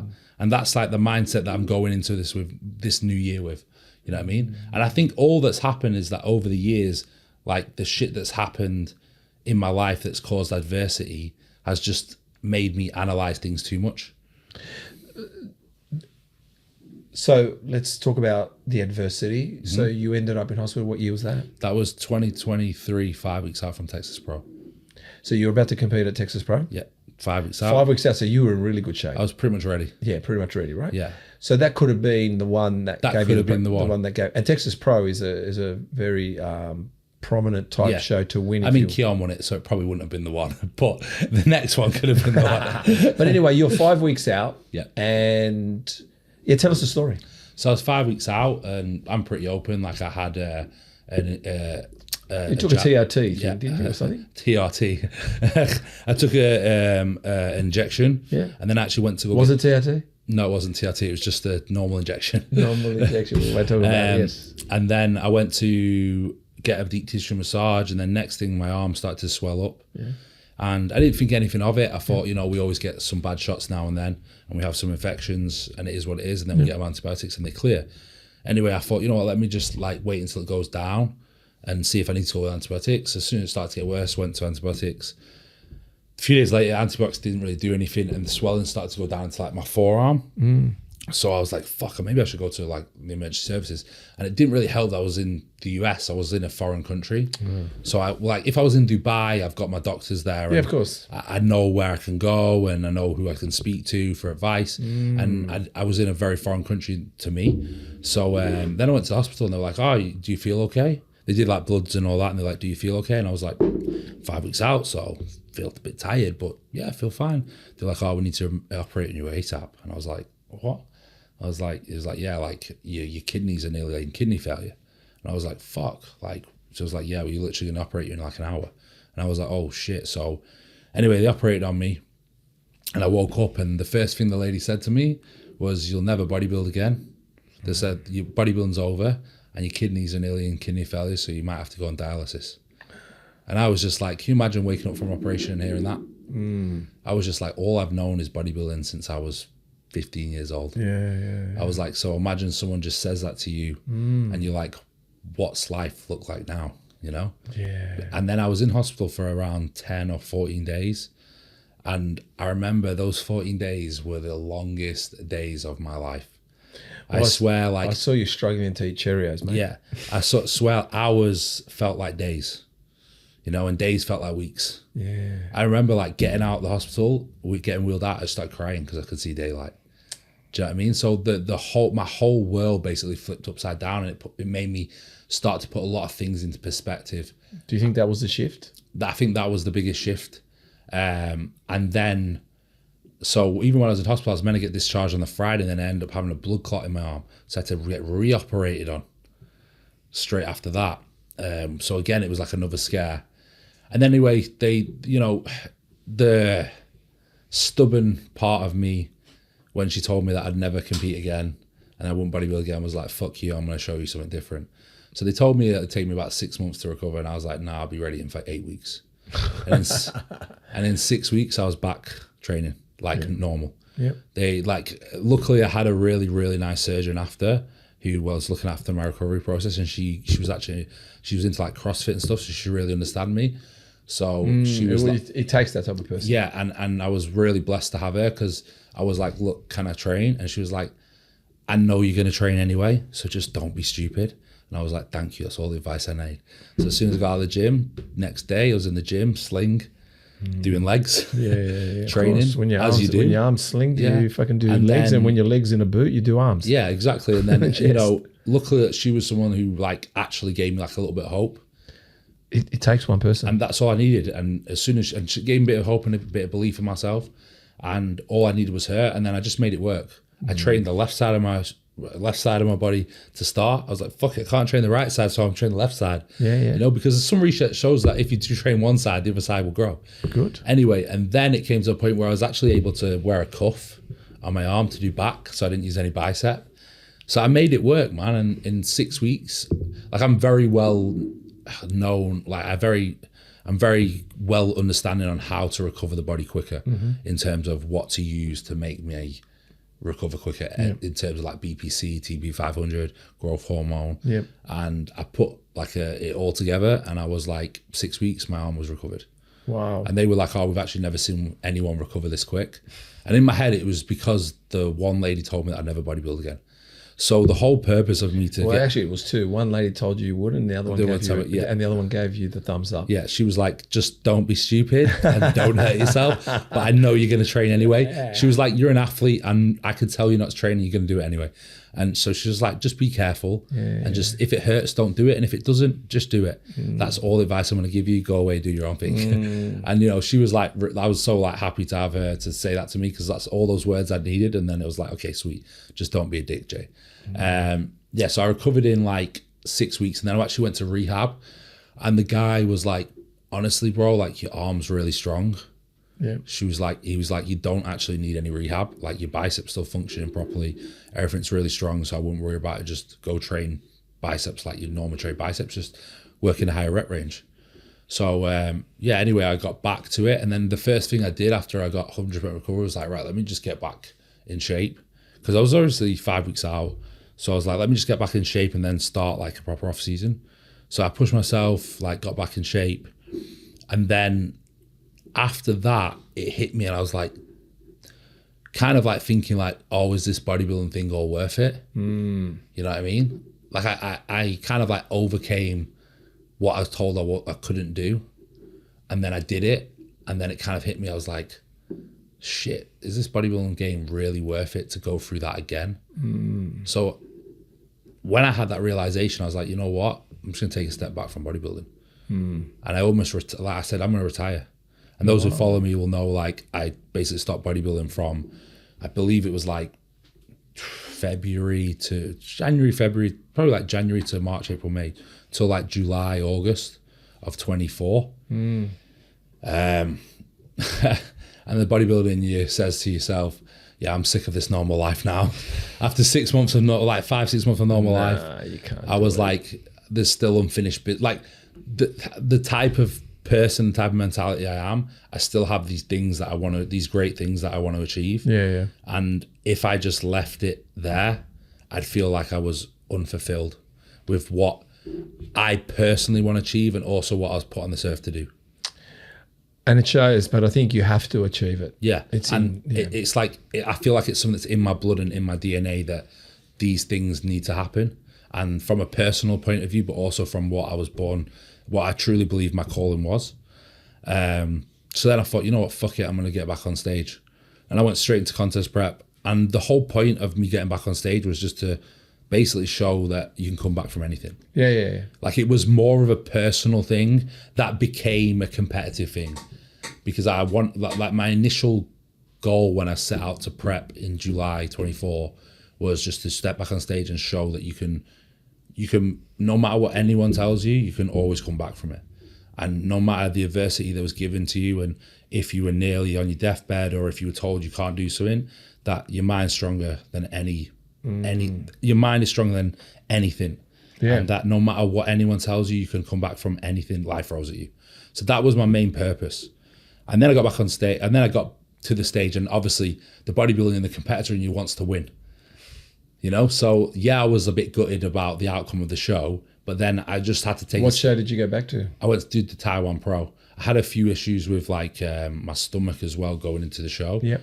I had some like digestive problems, which there's another story that I was actually sick on Christmas Day, and I don't know if I had a parasite or something like that. But that's another story. But then, you know, Taiwan didn't go to plan, but I had to take a step back and I had to take a step back and think, like, what was the actual point of this show?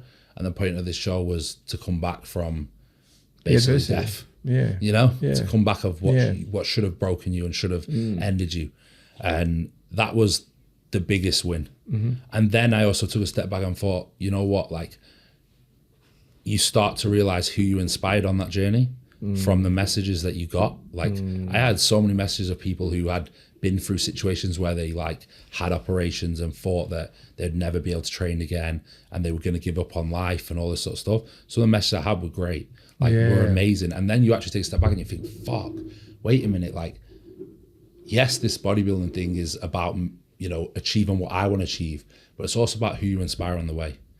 Definitely. You know, and that was one of the biggest things I took away from like last year was no matter how shit 2023 was, and even the start of 2024 with like, you know, like quitting bodybuilding, you realize that's not only you call like your personal belief of what your calling is, yeah, I want to be, the selfish part of you is I want to be known as one of the best bodybuilders in the world. I want to achieve these personal goals that are personal to me. Yeah.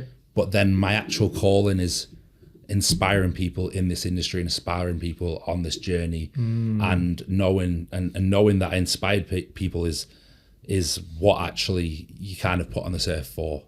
Do you know what I mean? Yeah. I mean, you are a unique lot. Yeah. I can see the way, you know, when you're talking now, I keep seeing Phil Heath and Jay Cutler, and like I just think I'm talking to. But it's just like big bodybuilding greats, which I'm thinking you've got that mindset. Yeah, and then like this is when I was saying, like, when you actually think about life from a really deep perspective, we're only put on this earth to help people and inspire people. Yeah.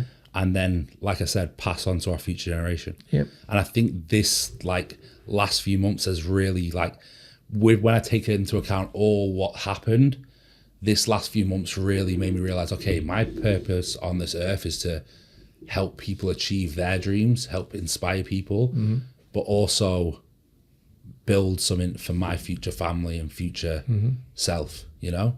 And then it's kind of like all clicked this last like few months about what I was put on here to do. Whereas in the past, I think it's been a bit more of, I want to help people get to turn pro and get to the stage, and I want to be known as a very good bodybuilder for my personal goals and reach them. But like the true meaning of life is just to help people. Yeah. Maybe you tapping into that will get you to the greatest area in bodybuilding. Yeah, because I feel like what I've done over the past few years is try to channel too much energy into bodybuilding when it's just all about ticking boxes. Yeah, it is. And realistically, I need to channel all my energy into my business work and helping inspire people and helping bring the best out of people. And that makes bodybuilding much easier. It does. Whereas when I overthink about this part, then this part, like when this part's perfect, this part's easy. Yeah. When I put all my energy into this part of work and inspire and like just trying to help people, then bodybuilding just happens. Well, you've got the fundamentals there already. And then this is like when I look at like back in the day of when I used to like, when I look at back in the day and of how like I believe my physique was its best, I swear this part I did not give a fuck about. I was like, I'm like, bodybuilding show every week, I don't care. But that's what I've like slowly started to like realize is that the moment I put more energy into this part of my life where work bodybuilding, then this part just flourishes. Well, I think the stability there helps you flourish in that area. But then the only difference is that like now with my current partner, I see a future here, which is also something that I want to focus on. So here and here is my main focus, and then this part should just tick its box. I think it will happen. Yeah.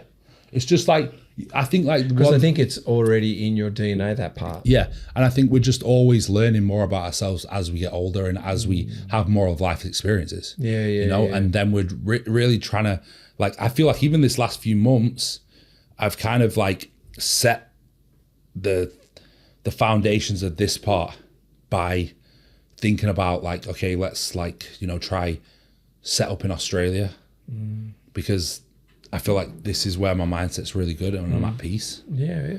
And I know, like, as myself, I'm always going to be traveling to Dubai. I'm always going to be traveling to Europe for my shows. Yeah. You know, I've got family in Europe. I've got a place in the UK.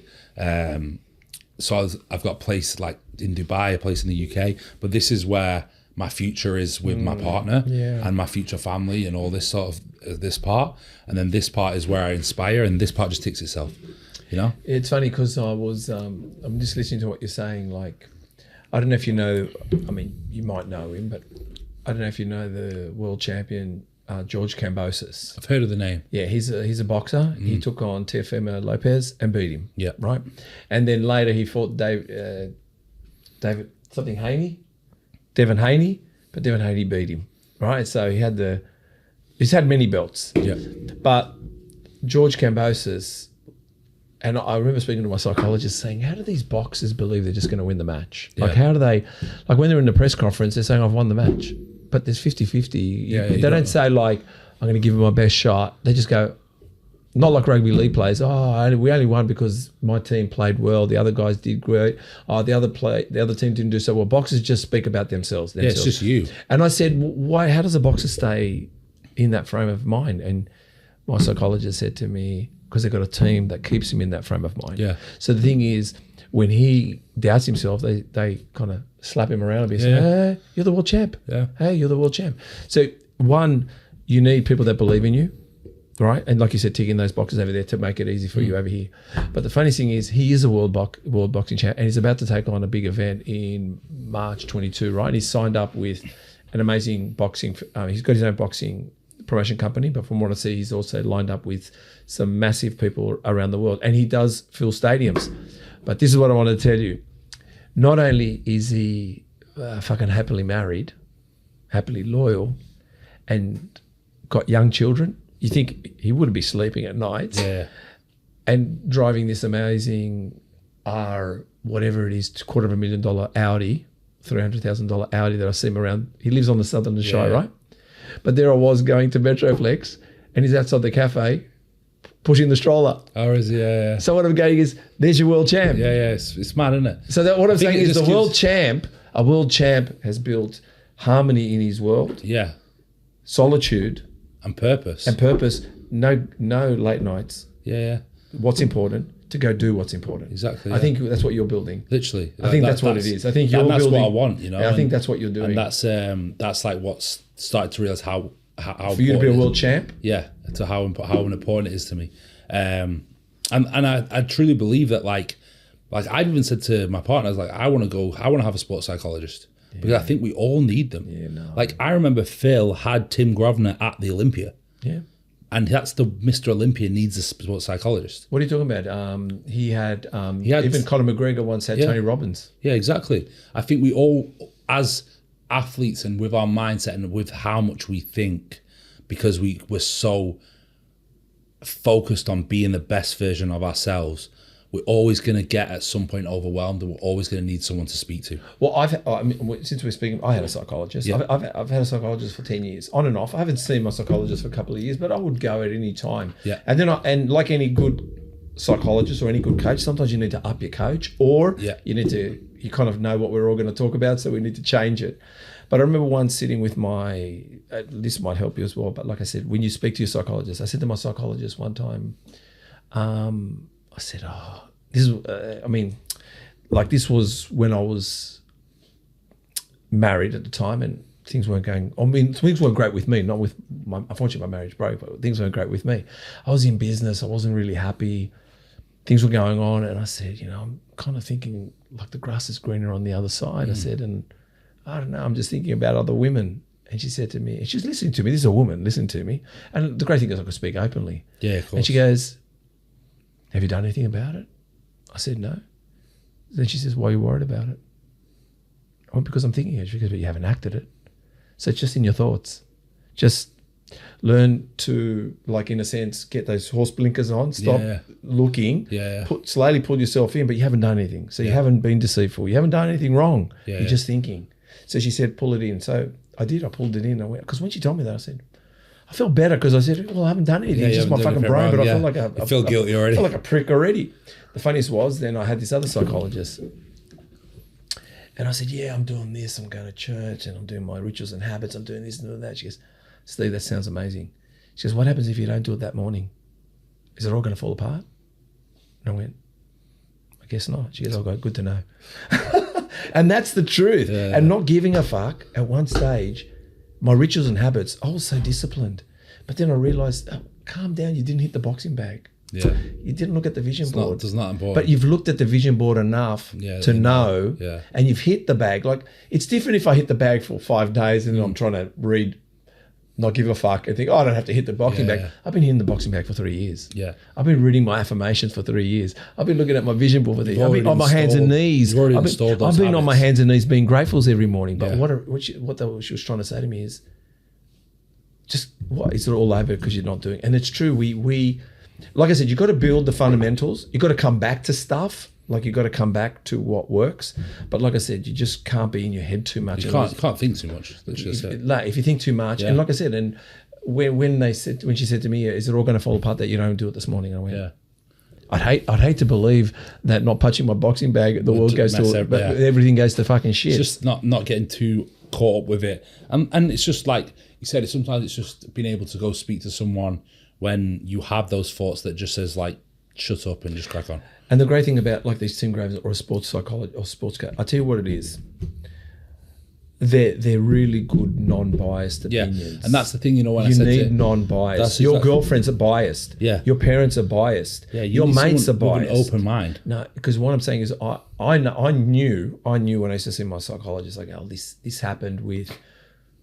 What's then? She doesn't know what's in it. She doesn't give a fuck. She doesn't give a fuck. You know what she said to me? No, when she like I said something about how I felt, and she goes, you have every right to feel that way. I went, I can? She says, yeah. There's what she did isn't nice. Let's just say that, right? And I went, oh, okay. That's because I've explained it, right? Yeah. Now, when I've done something wrong, she's always said to me, how would you have approached it differently? Then I know I've got it all wrong. As soon as they go... It's having the perspective to see it from every angle. Yeah, and the other thing is... And a lot of people don't have that. And I'll give you another example that many people get wrong. Like, firstly, when you see a psychologist, firstly, before you open the door, you think you're a loser. I'm telling you, you think you're a loser, man. Oh my God, I'm seeing someone. As soon as you open the door and you go in, let me just say to you, it's very... enlightening. Yeah, that's one. Honestly, I really want to see a sort of sports psychologist. See a sports psychologist, and I think it would be great for just channeling my like whenever this part gets a little bit overwhelming, I go see them, and it will just control this part, and then these two parts will just continue to flourish. You will, because we're always going to get in our own head, and that's why I said on like there's always going to be a time where you're going to get in your own head, because if you truly want to be if you truly want to excel and be a great, you are going to overthink, and you are going to think at some point. Like I said to you, seeing a sports psychologist and you entering that room, the one thing you have to know though, when you enter that room, and I'm just going to let you know, I'll give you an example. Let's say I was seeing a psychologist and I was, which I didn't have, but let's say I was an alcoholic and we're working on becoming, sober. Mm-hmm. And my psychologist says to me, oh, how long haven't you drank for? And I go, oh, the whole month. But I had a drink the night before.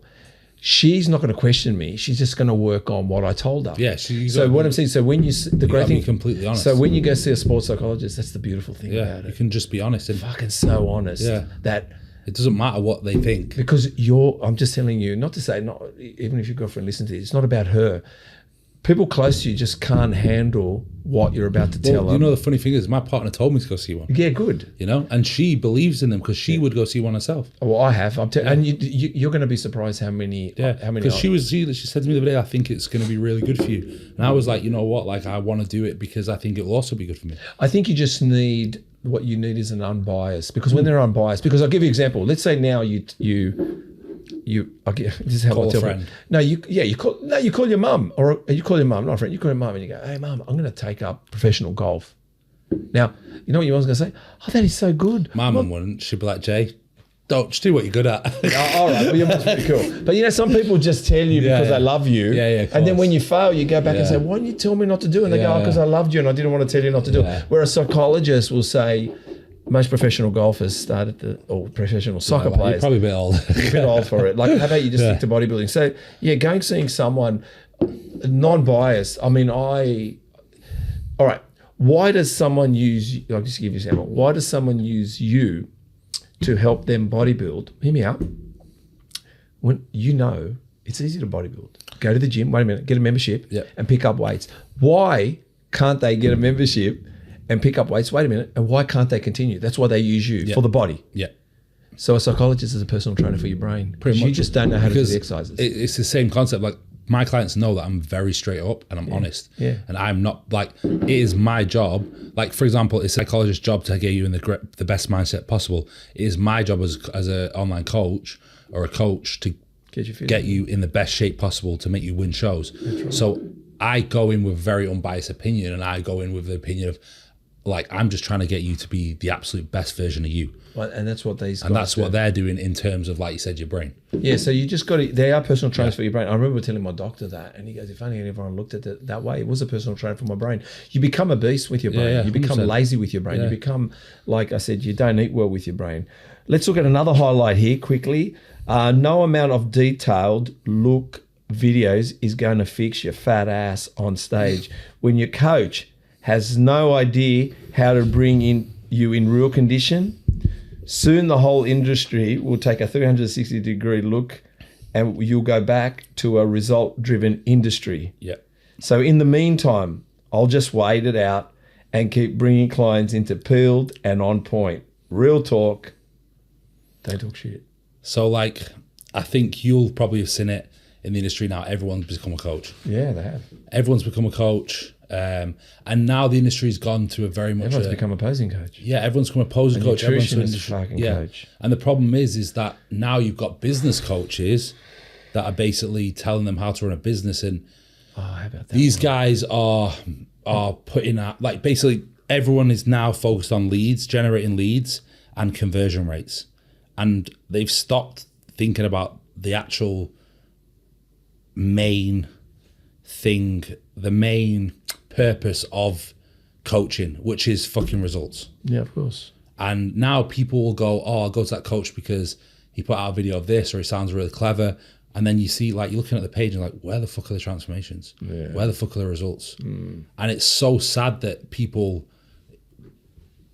put all their money into coaching and work with a coach that's just not going to get them results.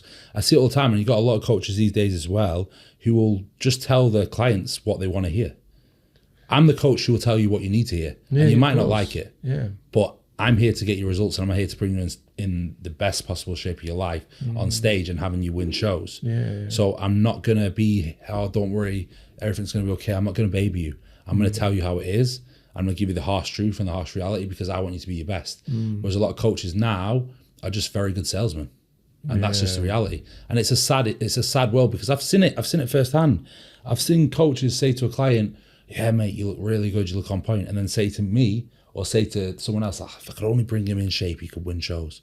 And I'm like, how can you just lie to someone's face? Like, I'm there to be straight up and honest because I want you to be the best version of you. Yeah. And I think that's where the industry's gone wrong, is that everyone's just trying to make money because they think it's an easy way to make money, but there's not as much passion in the industry anymore to bring people at their absolute best. They just see coaching as an easy, quick fix to make money. And or if I hire this business coach who tells me how to, create leads and generate leads, then I'll make a really good business. Yet I'm not actually getting results of the whole purpose of this business. What about production coaches teaching you how to do reels now? Yeah, that's what I mean. And they're all bodybuilding. Like, I don't have anyone tell me what content I need to put out. I just speak from the heart and just tell it how it is.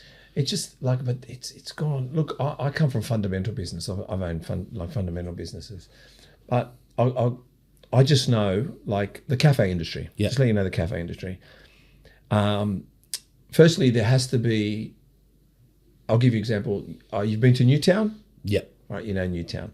So firstly, for you to open up a cafe in Newtown, if you've got no idea of what you're doing, or a food outlet, you're going to go bust. Doesn't matter, there's people there.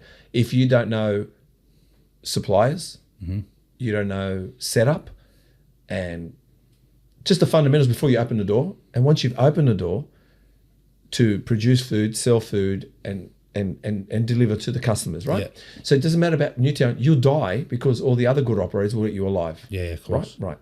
But if there's a cafe that's good, and then you open up hear me out first, similar to theirs, and then a third and a fourth.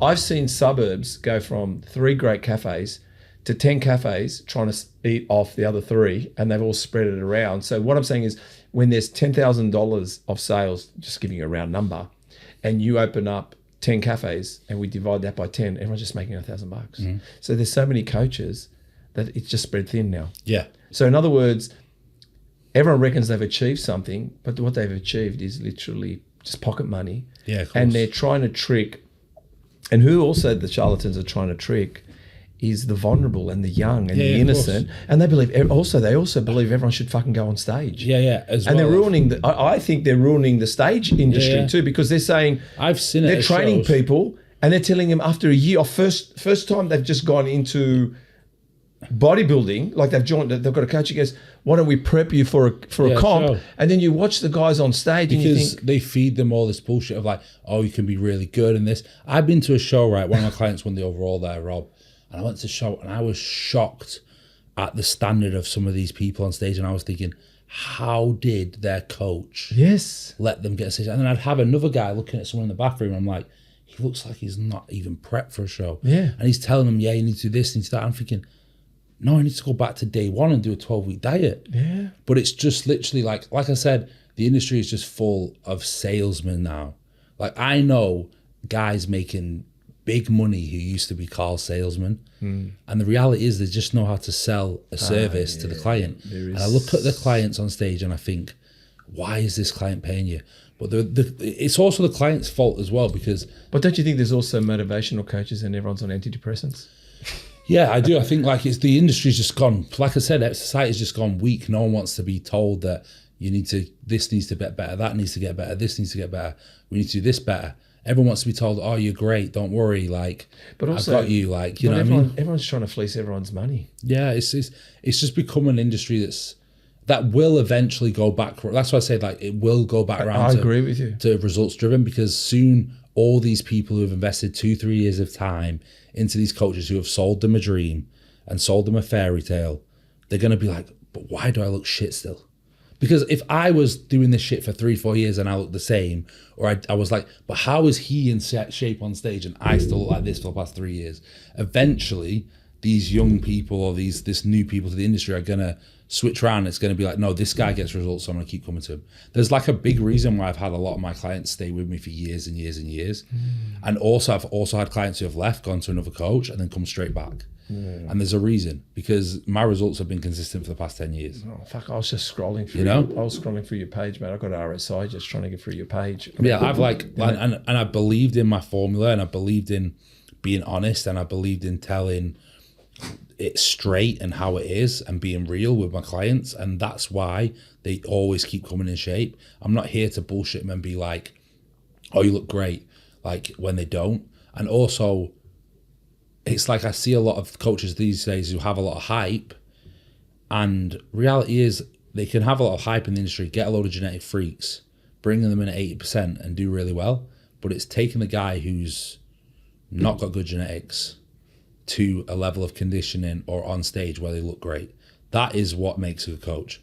Any idiot can diet down a genetic freak or make them pro. That's light work. That's easy. Taking someone who's not got good genetics and bring them in an absolute pinnacle condition and shape on stage, that is what makes a good coach. Do you think as well, which I've kind of watched as well, this glorified stage where people showing off their trophies but not telling us there's actually was 2 competitors on there, all 3. Yeah, like obviously that happens a lot as well. Like, it's happening a lot, man. Yeah. And also you're the best from the worst. Yeah.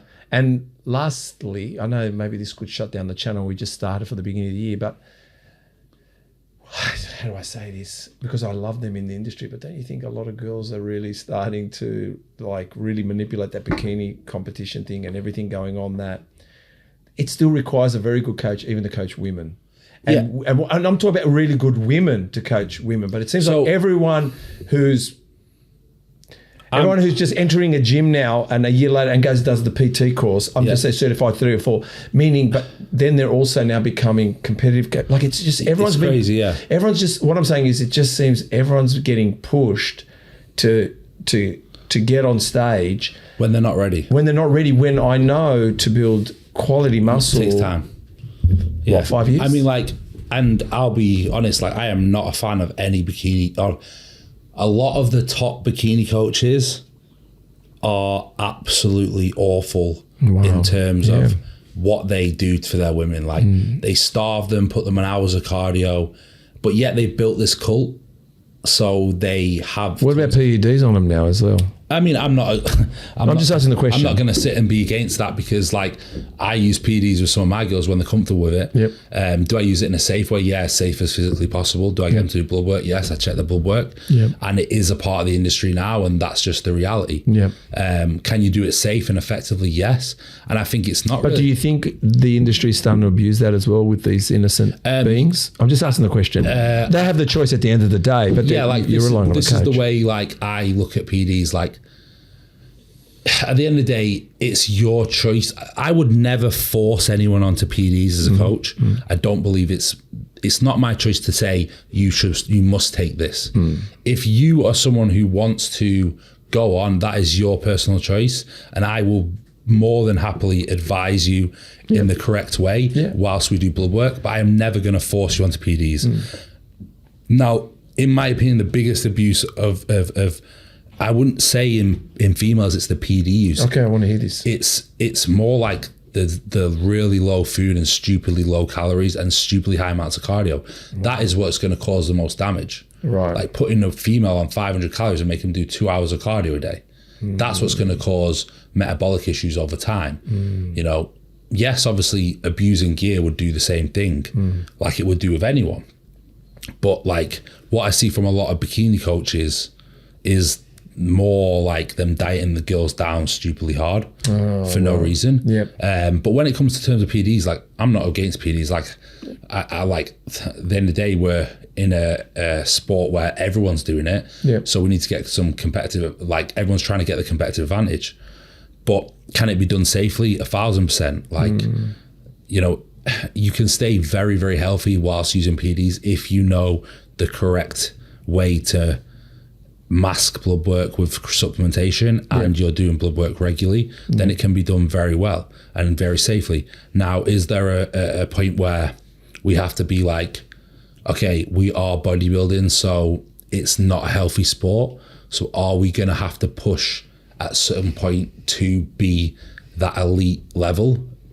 Possibly yes. And we have to understand that you're not going to be the most healthiest 4 weeks out from a show. But does that mean we have to be stupid? No. Right. There's a trade-off, you know? There's always going to be a trade-off, in my opinion. There has to be a point where you're willing to push, but there also has to be a point where you don't go stupid and you can also keep healthy. Right. But then I don't believe that, like, let's be honest, if we were in, I did another reel on this the other day. If you want to be super healthy, don't bodybuild and go play golf. Do you know what I mean? It's that simple, because bodybuilding is not a healthy sport. That's a good hook, Chris, by the way. It's not a healthy sport. That's just the reality. It's not healthy. Now, can we keep health markers and be healthy in a very good position? And once we finish the show, can we restore health to absolute, like to being very, very good? Yes, of course we can, because we have enough knowledge and we have enough access to certain things that we can do, like glutathione injections, IVs, you know, regular tucker use, astragalus use for kidneys. We have all this knowledge now to make blood work very, very good. And if someone is maybe not the healthiest 2 weeks out, a week out from show, which reality is they're not going to be, then yes, we can get a restore health within 4-6 week period. It's just obviously knowing how to do that. So yeah, like that's like my philosophy on it. Like I believe that if you want to be at the pinnacle of the sport and want to be one of the best, then yeah, you're going to have to, there's going to be a trade-off with like, you know, health being compromised for a very short period of time. Does that mean we can't be overall healthy? Like we can be overall healthy, of course we can. It's just about getting regular blood work done, knowing, you know, to take supplementation, IVs if needed. Like I get all my clients to do blood work after a show. Like I always get them to get blood work before a show. You know, now some of them do blood work during prep cycle, so we know where the bloods are at. Like, do I expect markers to be skewed a little bit whilst they're on cycle? Of course. Yeah. You know, we're gonna have to. We're using toxic compounds. We're gonna have to. I guess this is for male and female. We're talking about now. What's that? We're talking about for male and female now. Yeah. We're gonna expect, you know, slightly higher ALT, AST levels. We're gonna expect possibly some like cholesterol issues. But can we restore that after a show? 1,000%. Yeah. It's all about just knowing how to keep bloods in a very, very good position whilst on prep, and also getting a client very healthy after a prep. Like, I always make sure my clients get blood work done constantly after a show. Whether a pro athlete, amateur athlete, is so important, because I need to know if they're healthy to then go back on and push to a cycle. But like I said, reality is bodybuilding's not a healthy sport. What are you seeing with post-show? In what sense? Well, post-show blues, it just seems like everyone wants to smash donuts when they're done. Yeah, I think that is we've all been there. I'm not going to lie. I've been there after a show when I was a kid. I'd just binge and I put on 30, 40 pounds. And again, I think that comes down to having the correct advice after the show and the correct coach after show. If you have a plan in place set up after the show, it's very, very easy to control. And it's also restoring good eating habits, because we've all been there where we have a little binge. Like, I mean, I've had a little binge here and there, like now and then, you know, where you're like, oh, I'm full, but I'm going to eat some cookies because I want to. You know, I've been there, I've done that. It's just practicing good eating habits and just knowing that food's always going to be there and it's not going anywhere. And I think that's what a lot of competitors forget, is like post-show, especially newbies, is they think that like this food's not going anywhere. It's like, man, you can go eat a cake today and guess what? There's still going to be a cake tomorrow if you really want it. It's like you don't have to eat the whole cake. You can have a slice of cake today and you can have a slice of cake tomorrow. Guess what? You're not going to get fat in 2-3 days. You know? And I think it's just all about having, like I always say, one of the most important aspects of coaching is keeping your athlete's mind in a good place, whether that's post-show, pre-show. Like, you need to keep every aspect of their mind in control, with food, in control with, you know, the way they think, their thought processes, because when your athlete's mindset is in a good place, then the body responds. I always say wherever the mind goes, the body goes. You know what I mean? Do you think social media skews things for them? Yeah, because there's a lot of conflicting information on social media, so it's very, very easy to get overwhelmed. And it's like I always say, for every study that says X, there's another study that says Y. You can literally like choose what you want to hear. Like I could go look at someone's profile and be like, okay, yeah, I'm going to take that information, I'm going to take it with a pinch of salt. And then that information from that guy, oh, I believe in that. And they could contradict each other. So it's like, it is like social media doesn't help with, because I mean, it just depends what we want to believe. Like I said, like I could go put a reel up about what I think is the best for training triceps, and then you could go see another guy who puts another reel up and says something totally different. But at the end of the day, it's just down to what a person believes. Like I always say, like when it comes to things like training, like do what feels best for you. Because we all biomechanically different, so we all connect with like different types of stimulus. We all connect with different types of exercise. Like for example, if I go do a barbell squat for the back barbell squat, do I feel anything in my quads? No. To me, it's just it feels like my glutes and hamstrings, and it just feels hard. I don't get any quad dominance out of it. So then I'd rather put myself on a pendulum. Now that might not work for you. What about front? Front squats, front squats, do I think they're effective for me? That's fucking hard though, man. Yeah, like, I mean, back squats are just damn hard. But I don't feel it in my legs. Whereas I go on a pendulum, I feel it all in my quads. I know, You know, just like, you know, I used the hack squat the other day, and the way the hack squat's lined up, it actually just hurts my knee. So then I'm like, well, I'm not going to do this because it hurts.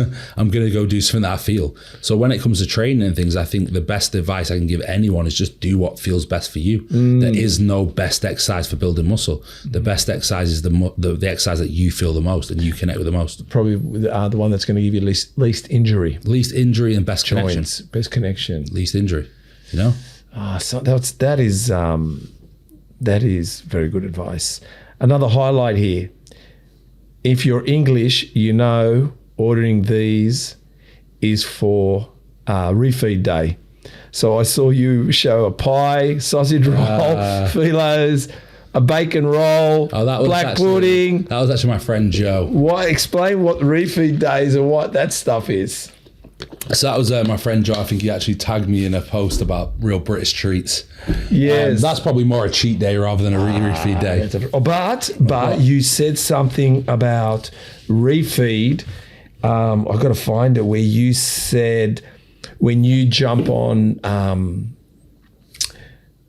is it when you're trying to train something that's stubborn or something? It's something you eat something or you refeed yourself to help. I forgot. I've got it here somewhere. I think it was just more talking about like when is the best time to have a cheat meal or refeed.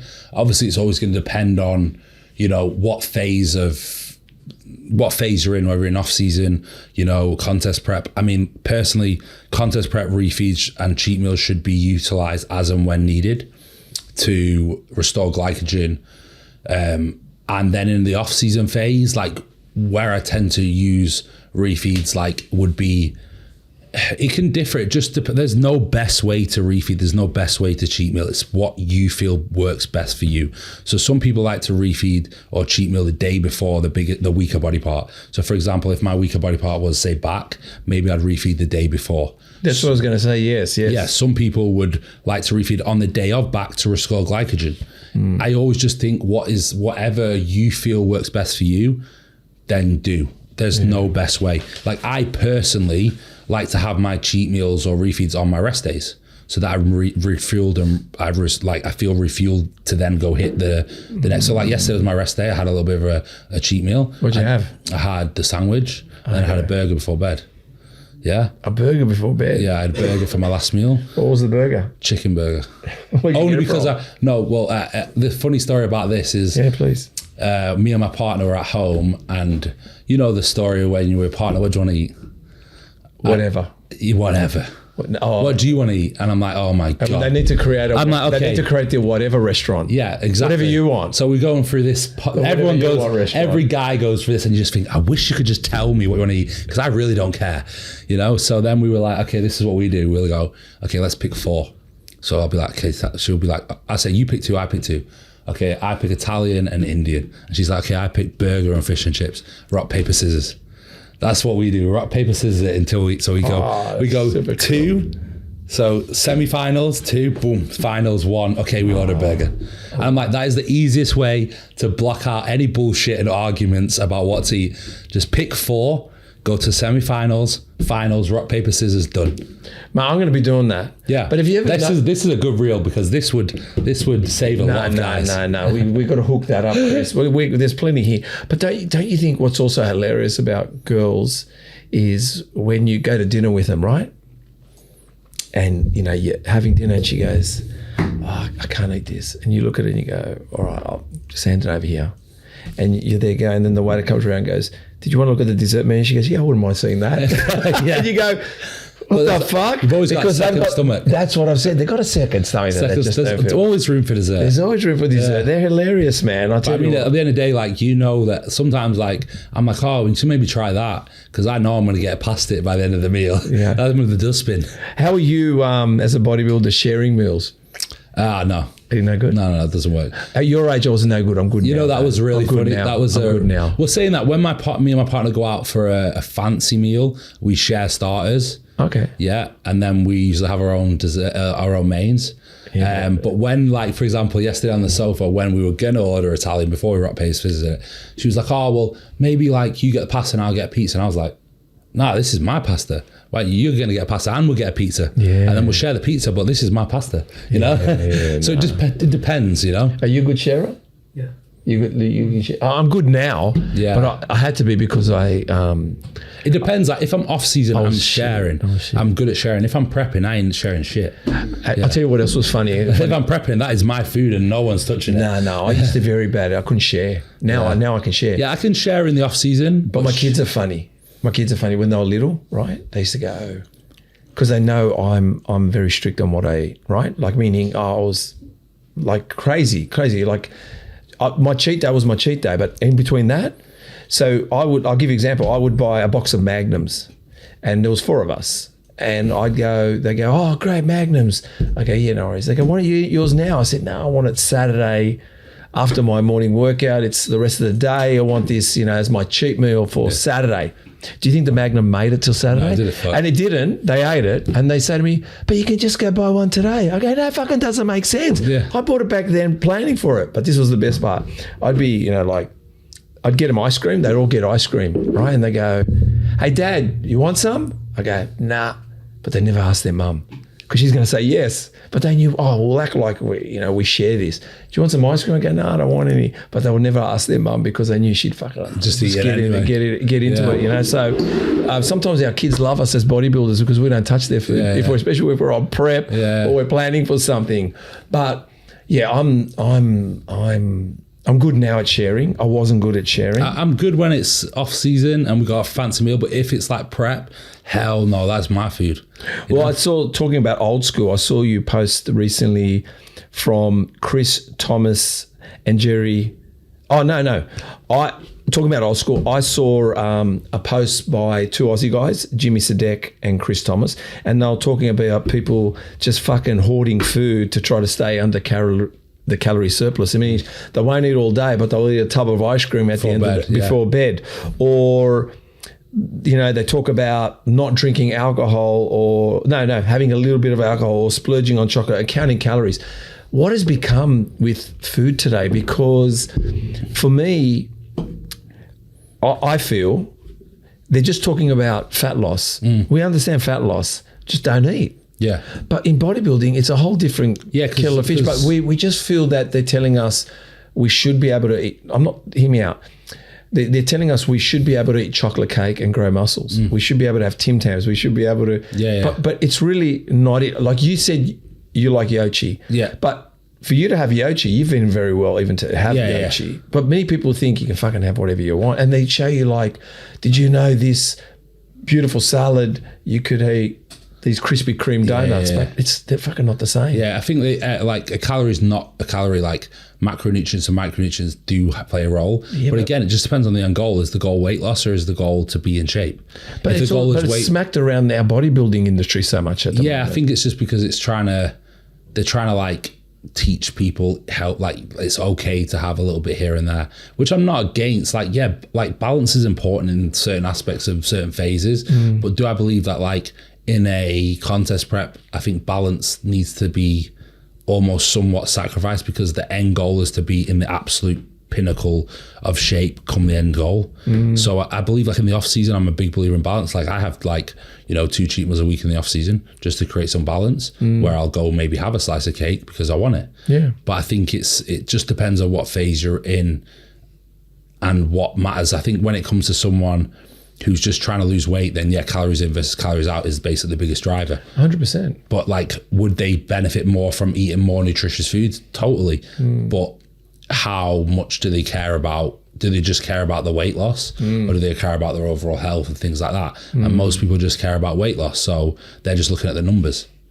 Yeah, but I just, like I said to you, I'm not, don't get me wrong, but I don't know. I just knew chicken and rice was pretty much. Yeah, I don't really agree with it, but I think that's because we come from a bodybuilding background. So we're just just eat healthy, know? But they're just calories in versus calories out. But to us, it's we don't really understand that way of thinking because we don't think that way. Because at the end of the day, when I look at, let's say, a grilled burger and then Krispy Kremes and they're coming in at the same calorie count. Yeah. I mean, I already know, but can you tell me protein content? Yeah, exactly. Sugar content, calorie. Can you tell me amino acids? Can you tell me? Can you just give me this the nutrient density of the meal so I can? Because even if I want to lose weight, what about my organs? What about my brain fog? That's the problem. Is they're just looking at weight loss. They're not looking at the nutritional side of the food. Which I don't agree with. Like I said to you, I've had arguments, and again, we had one influencer go at us because one guy said, if your coach, and it's just ridiculous because people were bagging this guy. It's because of his look. He's got an Arabic look, right? and Botox is his forehead, and he's got big arms, big fucking deal. But it's because he looked like a wog, right? Yeah. I'm sure if he was blonde hair, blue eyed, everything would have been great. If he looked like Chris, everything would have been great. But the most important thing is he said something where it blew up. It blew up on the internet. He said, if your coach is only, no one got the all he's talking about is calories in, calories out, sack him. Yeah. Because it's not all calories in. Yes, what do you think of food frequency as well? Again, goal dependent, in my opinion. I think if you're going on stage, then I do believe that it has some effect on the metabolism. But if your goal is just get in shape, then, I mean, I've done it before. When I retired, I was doing like 3 meals a day, 4 meals a day. And I still got in great shape. Okay. Yeah. But I'm saying, when I say food frequency is you don't have to, you find it is important to constantly keep somewhat fueled throughout the day. Yeah. Like when you say 3 meals, I'm not saying, but you're not going to try to bank it all towards the end of the day. No, like when I did it, I would eat a larger meal before bed because I found that's what kept me more satisfied and kept me sticking to the diet. And I'd fast a little bit, like from say 9 p.m. till say 12, because I do believe fasting has some great benefits for gut health. I just think it all depends on the end goal. Like, what is the end goal? Is the end goal to be the biggest and leanest as possible? Then I believe meal frequency and timing makes a big difference. Yeah. If the goal is to just be in shape and be healthy, then I'm not so against like having a bigger, larger meal for bed if it's nutritious and dense. Now, if it's just full of shit, then I have a bit of an issue with it because I don't believe that's healthy. But like, I mean, when I was doing it, I was like fasting for a little bit for like 12 hours, and then I'd have like some eggs and toast. Then I'd go train, then I'd have a shake after train, then I'd have a little meal, and I'd have a large like dinner before bed. But it was a very nutritional dinner, which had a lot of like, good healthy sources of food in. It might be like, it was just something that I felt kept me more satisfied and would keep me like from wanting to say go off my diet. So I believe that it just depends on the end goal. I think the end goal is what's going to determine meal frequency and what's going to determine how you do things. Like, I've worked with a lot of clients and done macros with them, and I've found that if I put them on a strict meal plan, they'd veer off track. Whereas if I gave them flexibility and macronutrients for them to hit, then they'd actually be more on track. So again, it's what keeps the client in the best mind state. Because at the end of the day, no matter if it's 100% optimal or 75% optimal, the reality is consistency over time is going to be the main driving focus to what brings results. Mindset, yeah. Every single morning and every single session, you're holding your isometric contraction. Oh yeah, so this is to help keep your waist nice and tight. 60 seconds every morning and post-workout. Yeah, so this is something I really like to do with a lot of competitors, especially for midsection control. Why? Because it's basically teaching them to keep the stomach contracted in them. So I do it leaning on like a bench. Yeah. But for example, the same thing would be doing like holding a plank. Because what you find with a lot of guys these days on stage is they don't have the ability to control the midsection. And I think that's just a lack of, posing and a lack of practicing midsection control. So holding like an isometric contraction on a bench where you're like leaning back and like your legs are like locked in, so you're leaning back, that's just keeping midsection control. Same would be doing like a plank for 60 seconds. Okay, so it's like just planking. It's just literally something just to practice daily. Practice your breathing, practice midsection control, so that when you're on stage, you don't have that distended gut because you're so used to controlling it 24/7. Yeah, no, I was looking. Post it again this week. It's easy to get in your head. We all go through it. Did we go over that one? Yeah, I think we got over that start. I think we did go. I think because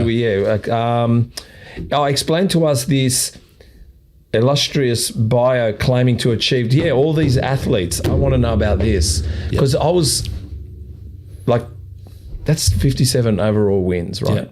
17 IFBB Pro cards. But I want to know, when they were wheeling you around, were you doing a check-in? What do you mean?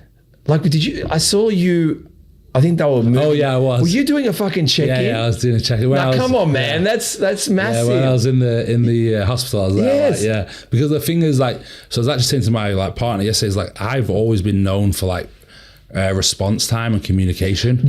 I think that's what confused me when I wanted to read that. You said something about if a coach doesn't get to you by 12 hours. Yeah, 12 or 24 hours. 24 hours, but you sometimes are like literally hours, I'm 2 hours. Like most of my clients, it's like on straight there. And I think I've always prided myself in communication and response time, because I know how important it is as an athlete to get that, because most bodybuilders just want to know what the fuck they need to do that day. You know what I mean? So like a majority of my clients check in at like, say, 6 a.m., 7 a.m., 8 a.m., which right now is like 7 a.m., 7 p.m., 8 p.m., 9 p.m. this time. So that's when I get the majority of my check-ins through. And they usually just want to know what they've got to do for that day, especially if they're competitors. Now, if they're lifestyle clients, like it's not as important, because it's like things don't change as quick. But I'm just someone who really prides myself in communication and response time. And I think the worst thing you could do is let a competitor wait 24 plus hours for a response. Because if that was me, I'd just be getting in my own head. I'd be like, okay, what am I going to do today? Okay, do I need to change anything? Do I need to do this? I'd just start overthinking, which is, again, the same concept we go back to, just don't think. But like, as a competitor, I think they want to know what the plan is there and then. Do you know what I mean? So I'm a huge believer in response time. But the thing is, this is quite impressive, man. I mean, that's a lot there. Overall wins, 17 IFBB Pro cards. I mean, that's pretty good. 2 IFBB, just getting a pro win. Yeah, so 2 of my guys went to Olympia. Yeah, that's what I'm saying, is that's a big achievement. Yeah. 13 top 5 pro show placings. I mean, how do you keep up with it? And I guess, like I said, you were checking your client on the wheel into from one room to another, or to an I don't know what was going on, but I found that hilarious. About to get operated on, that was funny. But yeah, it's just passion. I think when you have a pure passion and love for something, it's like, it doesn't feel like work. It's just, I want to see my clients win. I want to see my clients be the best version of themselves. And like, it's my goal to get more pro cards. I want that to be like 30. I want that to be 40, I always have a little goal at the start of the year of how many pro cards I want to win that year. So I'd like to get like 20 plus by the end of this year. Wow. And then it just always is, what's next? How's it looking? I think I've got a very good potential to get. I've got a quite a lot of active pros this year, which is going to be good. But I've also got a lot of good amateurs that can potentially turn pro. So I believe I can get 3 or 5 as of now, and then you never know who's going to come on board. But I've got a few very good amateur athletes who can turn pro. Who's your favorite bodybuilder? It's really hard to say, because I did that post of just looking up to them. I always see, I've never like idolized anyone. I've always like looked at physiques that I love. And whose physiques have you liked? I love Troy Alves' physique. I love a lot of the old school guys like Troy Alves. Troy Alves is probably someone who really like sits in my head of the physique that I really like. And the rest I just like. What era was that? That was like the 90s, 2000s, wasn't it? I mean, Troy was just like he just flowed so nice. And similar height to me. And, I mean, I'm always going to look at guys who are like a similar height to me. And don't run, there's some amazing physiques on stage at the moment, but a lot of them are like my competition, so I can't really idolize them too much, So, but yeah, like I respect them, I respect like Keon's beautiful physique. Obviously respect him, but I know like one day I want to be stood next to him. You know what I mean? So that's the way I look at it. It's like I can't like idolize these guys too much, because I've got to see them as my competition. This is where you said you idolize certain people, but now you've realized that your competition. That was like, one of your quotes. I've always said like I'll never idolize or like be a fanboy of someone. I'll always respect what they've done in the sport and respect them as an athlete, but I know that one day I'll be stood next to them. So they're essentially my competition, so I can't idolize them. I've got to see it. I've got to see them more as a level that I'll reach at one point in one stage of my career. Yeah, no, I remember you saying that, and I was thinking to myself, what does he mean by that? But I guess because they're current. Yeah, because obviously when you're younger, growing up, you're seeing these people, and then you realize that, oh shit, I'm actually competing against them now. And that's like I mean, at the Arnold Classic, I was stood next to David Henry. I watched David Henry when I was a kid. Wow. Do you know what I mean? So it's like, I remember I actually got a photo of me doing a front double next to him. And I remember watching, that's like Mr. Olympia, you know what I mean? And it's like, I remember watching David when I was younger, and then I'm on stage next to him, so it's kind of like, it's just a level that you need to reach. What about this thing you went to, this Oxygen? Oh yeah, Oxygen Kuwait. Yeah, what was that? Tell me about that. That was just one of the biggest gyms in the world. Yep. They obviously, like I trained out there with Ascar for about 12 weeks. But I heard you were telling me when I first met you at the gym that when you came back, your girlfriend said, what the hell happened? Yeah, because I went there like fat and I came back big. Yeah. How was that? Yeah, it was a very interesting experience. Like, What did you get from it? I got huge, Yeah. huge and lean. But no, like it But was. why that? What was it that you I just felt? wanted to know what everyone at the time was kind of wondering what they were doing out there, and I was like, you know what, I want to see it firsthand and experience firsthand. What are they doing? Are they doing anything different? And the reality is they're just training hard and eat, sleep, and breathe and bodybuilding. Yeah, all right. With no distractions. There is no secret. It's just pure, No distractions. no distractions, eat, sleep, breathe, bodybuilding. So you're training, eating, resting, Yeah. back at the gym, night sleeps, good Same sleeps, shit water, every day. hydrated, supplements. It's like a bodybuilding jail, Yeah. you know? Which, I mean, it's not for me, but it does work for some guys, 1,000%. It's been tried and proven. I'm actually looking forward to going to the Oxygen. They just opened in Dubai. So just opened a big one there. They've opened up on there? Yeah, so that's going to be really, really good. It's like absolutely crazy. Got like 30, 40 leg extensions. So, I mean, one of them's got to work. Yeah, but I think like back in the day, it was just somewhere where, you know, a lot of the guys would go and just have no distraction and just be able to focus on bringing the best version of them and get trained and pushed to the limits. And I just kind of wanted to know what it was all about. So I had the opportunity to go, so I went. Oh, yeah. Does Ron, what's his name, own it? Who owns it? Badabadai owns it, yeah. Oh, right. Yeah. Okay, yeah. Isn't Rombard part of this or something? No, Hanny's not part of it, no. He's not part of it. He's got his own thing going on. What's he got going on? Hanny's just got Evogen, the supplement company. Oh, that's what it's called, Yeah. Evogen, and then Yeah. there's Oxygen. Yeah, Evogen, which is a supplement company, yeah. And what do you reckon is going to happen at the Arnold's coming up? I think Samson will probably win. Yeah. And then I think Derek, and then I think Andrew. I'd love to see Andrew. I'm actually really good friends with Andrew. Oh, you're good friends with Andrew? Yeah, he lives right by me. We trained together not long ago. It was on YouTube, like literally just before I came here. Yeah. I say he's in Dubai? Yeah, he's in Dubai. He was around my house the other day, just before I left. But I'd love to see Andrew, like, you know, placing that second. I love Andrew's physique, and he's such a nice guy. So He does look good. he's really, like, he looks great, and like, honestly, he's so down to earth. Oh yeah, he's a big boy. Big guy. Yeah, he's a fucking monster in person. Yeah. I trained arms with him, and the guy's arms are just ridiculous. But yeah, I'd love to see Andrew nail it, and I think if he nails it, he could be in the mix as well. Wow. So yeah, I think top three will be Samson, Derek, Andrew.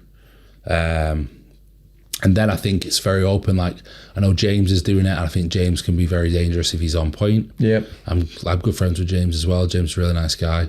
I'd like to see James do well. And then just got a few, like, I think that like 4th to like 7th is so interchangeable. It's just whoever just turns up on the day. Yeah. But yeah, it could go any way though, that 4th to 7th. But I think that top 3, I think will be pretty cemented in my opinion. Why didn't Hardy go? I don't know. I think he's probably going to take a little bit of time out, I would imagine, and just focus on the Olympia. Yeah. You know, because I think last year he did the Arnold's as well, didn't he? So Yeah, I he think- did. He won so I that. think He looked amazing at the So I Arnold's, think man. this year he'll just be like, right, okay, the goal is Olympia. He's obviously hungry to come back and win it.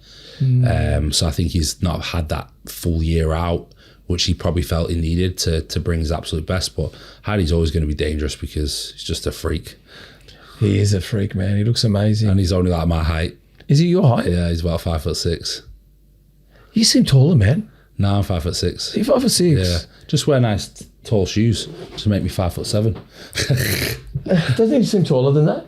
Everyone says that, and then I wait. Even when I see you at the gym, you seem taller. Yeah, it's these shoes. That's why I always wear these ones. If you ever need height, New Balance. Wow. Jeez, all right. Post 4th of January, we're nearly to the end now. In this sport, if you don't believe in yourself, no one else will. It is that simple, your quote, you know. Many who start this journey with you won't finish it with you. This sport and journey will embark on its long and lonely. But this is where dreams are made of. You have to keep moving forward and alone. In the end, it's you. Believe in yourself, and all the great beliefs. All the greats will then believe. All the greats believe in themselves. You have to be ruthless, undeniable, and it can break you. Keep dreaming, keep believing. It will be worth it.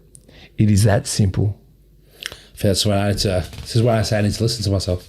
Yeah, I'm telling you, But it's true. It's true. Like, I think we all start this journey, and a lot of people who start are in your circle with you say, look at myself. Like, a lot of people who were in my circle 10 years ago, I could probably only name 1 or 2 that are still here now. Yeah. And they're like, one of them is my best mate, Joe, who's actually my sponsor. Okay. What does Joe do? So Joe owns Project AD.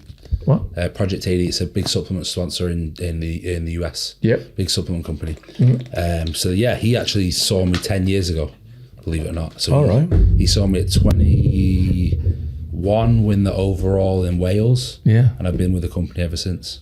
And that's someone who believed in me since day one. Yep. And he's still on the journey with me now. Wow. You know, so that's something that means a lot to me. And is like, you know, I'm blessed to have him as a part of my life, and he's actually become a really close friend, and he's actually become a little bit of a mentor with me and helped me as well, in just different aspects, business life, you know, mindset.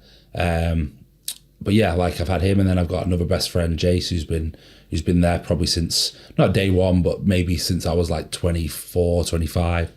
But then a lot of people that I started with when I was like 17, 18, 19, 20, I don't even know where they are right now. When did you start bodybuilding? So I started bodybuilding at 17. 17? Yeah. I did my first show at 18. Wow. Is this competitive, or just literally started at 17? Competitive. So I started training at 15. 15? Yeah. Because what got you involved? I used to play a lot of rugby, and they just told me I was too skinny. Okay. And then I kind of fell in love with the aspects of training. Like, I was a very good rugby player, but I used to hate playing. I just used to do it because I was good at it.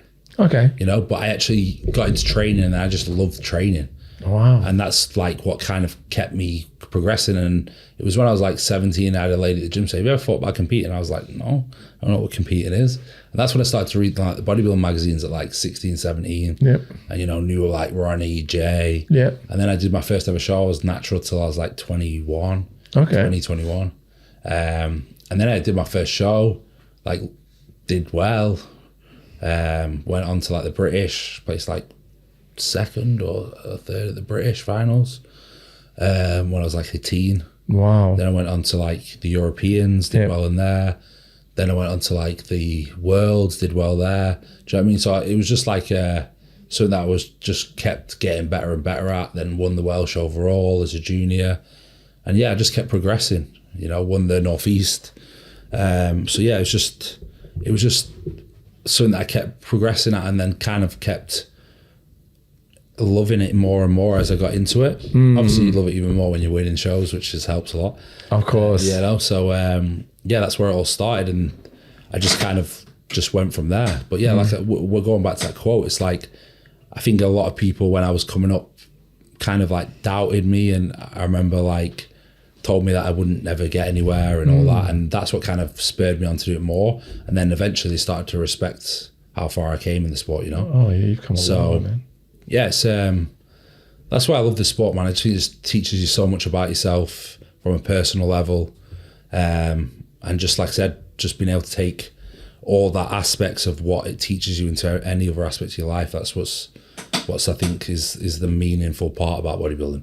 Did you, when you played, when you were growing up, was sport your thing? You wanted to represent your country, or did you want to be a doctor? Like, so no, I always wanted to be like an athlete. You know? Athlete, yeah. Yeah, I always wanted to be like I remember I used to play football for Preston as a goalkeeper.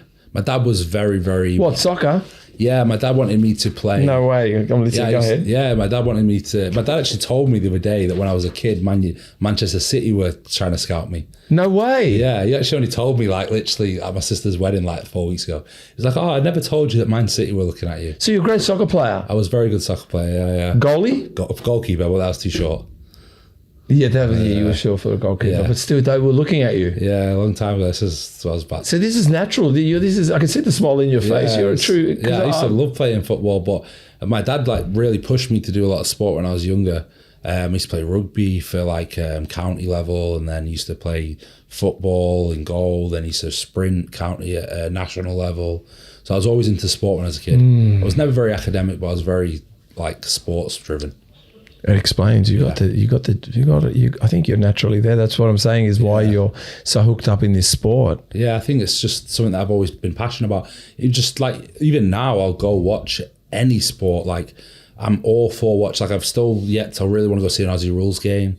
I love to watch the rugby here. Like, I don't like support any teams anymore, but I love watching sport. Like, I just love watching sport regardless. Yeah. You know, and I'm always up for like going to watch, like, even if it's tennis. Is anyone trying to make you go for the Roosters over in the eastern suburbs? No, but I'd love to go see the rugby league. The rugby league, 100%. Yeah, it's pretty good. It's a good spectacle. I was actually trying to go last time in May when I came here with my partner, but she wouldn't come with me. She's like, "What do you want to go see a rugby game for?" I'm like, "Because it's like, it'd be cool, like, you know." Nah, she's got to come along, man. Hey, tell me on your highlights too. I've noticed you're quite the fashion icon, man. I see some of your clothing and the way you dress. You look pretty cool, man. Yeah, it's I actually really like fashion. I got to say, you do, yeah. And I want to know about the headband too. The headband's just like, where does that? When did that come into play? I don't even know, to be honest. I think when I got to Dubai, it was so hot that I used to just get sweat in my eyes. Yes. Because of the heat, and then I started wearing a headband, and it just stuck with me forever. Well, it seems like it's your signature it's like look. Thing, you know, it is your thing, but yeah, you're pretty I swear fashionable. down, it was when I used to train in Dubai in the humidity, and I was not used to like the sweat dripping in my eyes and burning my eyes.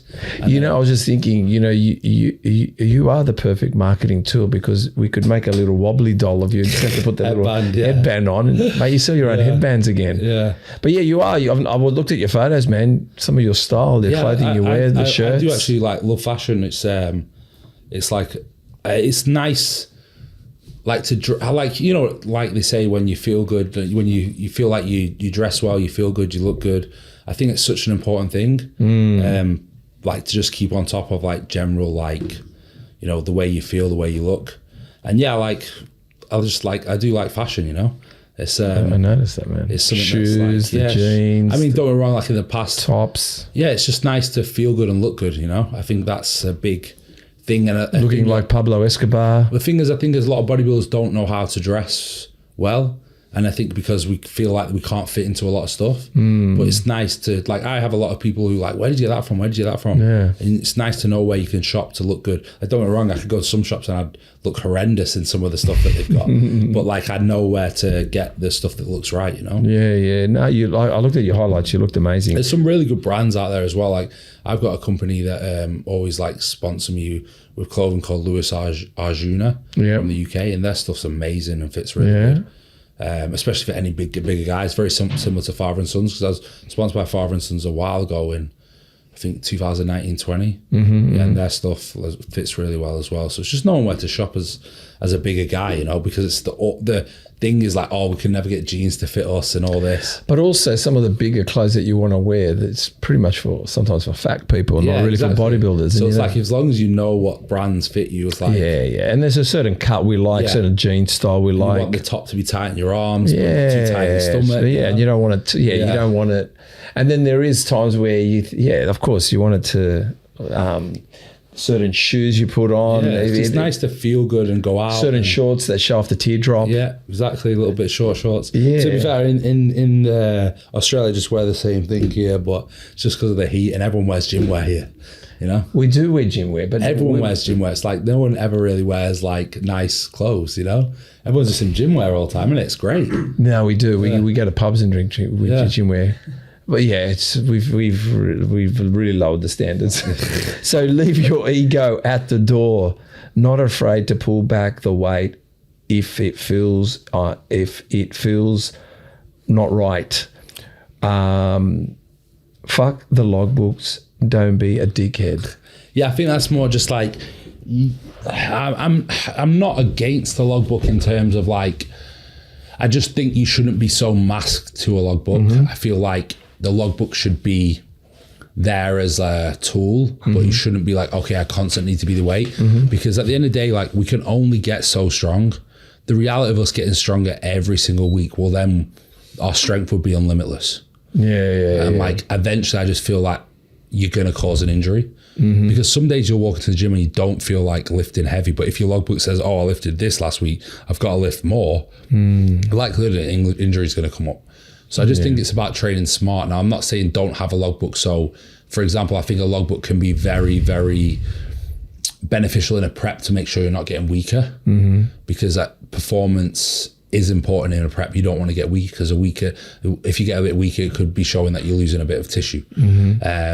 But I don't think you should be truly masked to a logbook. Like, I go in to the gym and I know what I know what I lifted last week on my big movements. Oh yeah. You know what I mean? Like, let's be honest, like, who can forget what they squatted last week? No, you can't forget. You can't really forget a big movement like that. Like, okay, maybe bicep curl or something like that. But like, reality is your big fundamental movements, you're not gonna forget what you lifted last week. So I think it's just more a fact of, like, you know, form and execution should be like the forefront of, like, you should always be looking at performing the exercise correctly with good form. Weight should be secondary to that. The idea should be to run the weight up whilst keeping good form and execution, because the moment the form and execution slips, the moment they increase the risk of injury.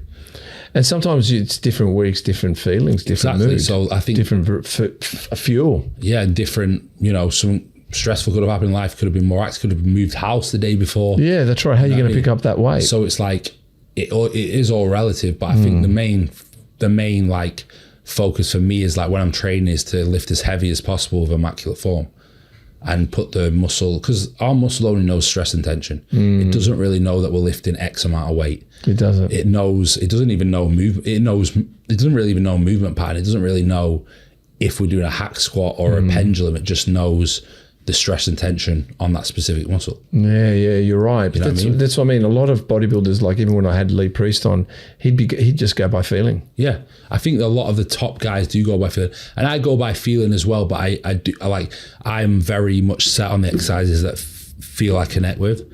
So, like, my exercise selection is very much the same, and I'll just try to get stronger in that perfect form. But, like, I'll never run the weight up. I'll never be afraid to pull the weight back if I feel like it's too heavy. So, for example, like the other day what was I doing the other day? I think it was on a lat pull down today, on the close grip pull down. I was like, oh, it's too heavy. So I'm like, okay, let me drop the weight, because I want to feel it better. You know what I mean? I want to make sure I feel everything I'm doing. I don't just want to lift it from A to B, because I feel like it's so important that you just connect with the muscle. So it's more just a case of, like, you know, don't be so masked to a logbook. Like, just because you lifted X, Y, Z last week doesn't mean you lift more this week. You know, like, just make sure your execution and performance is perfect. If you feel like you can go heavier whilst keeping that form and execution, then by all means go heavier. But make sure that is the main driver and focus of the session, rather than the weight.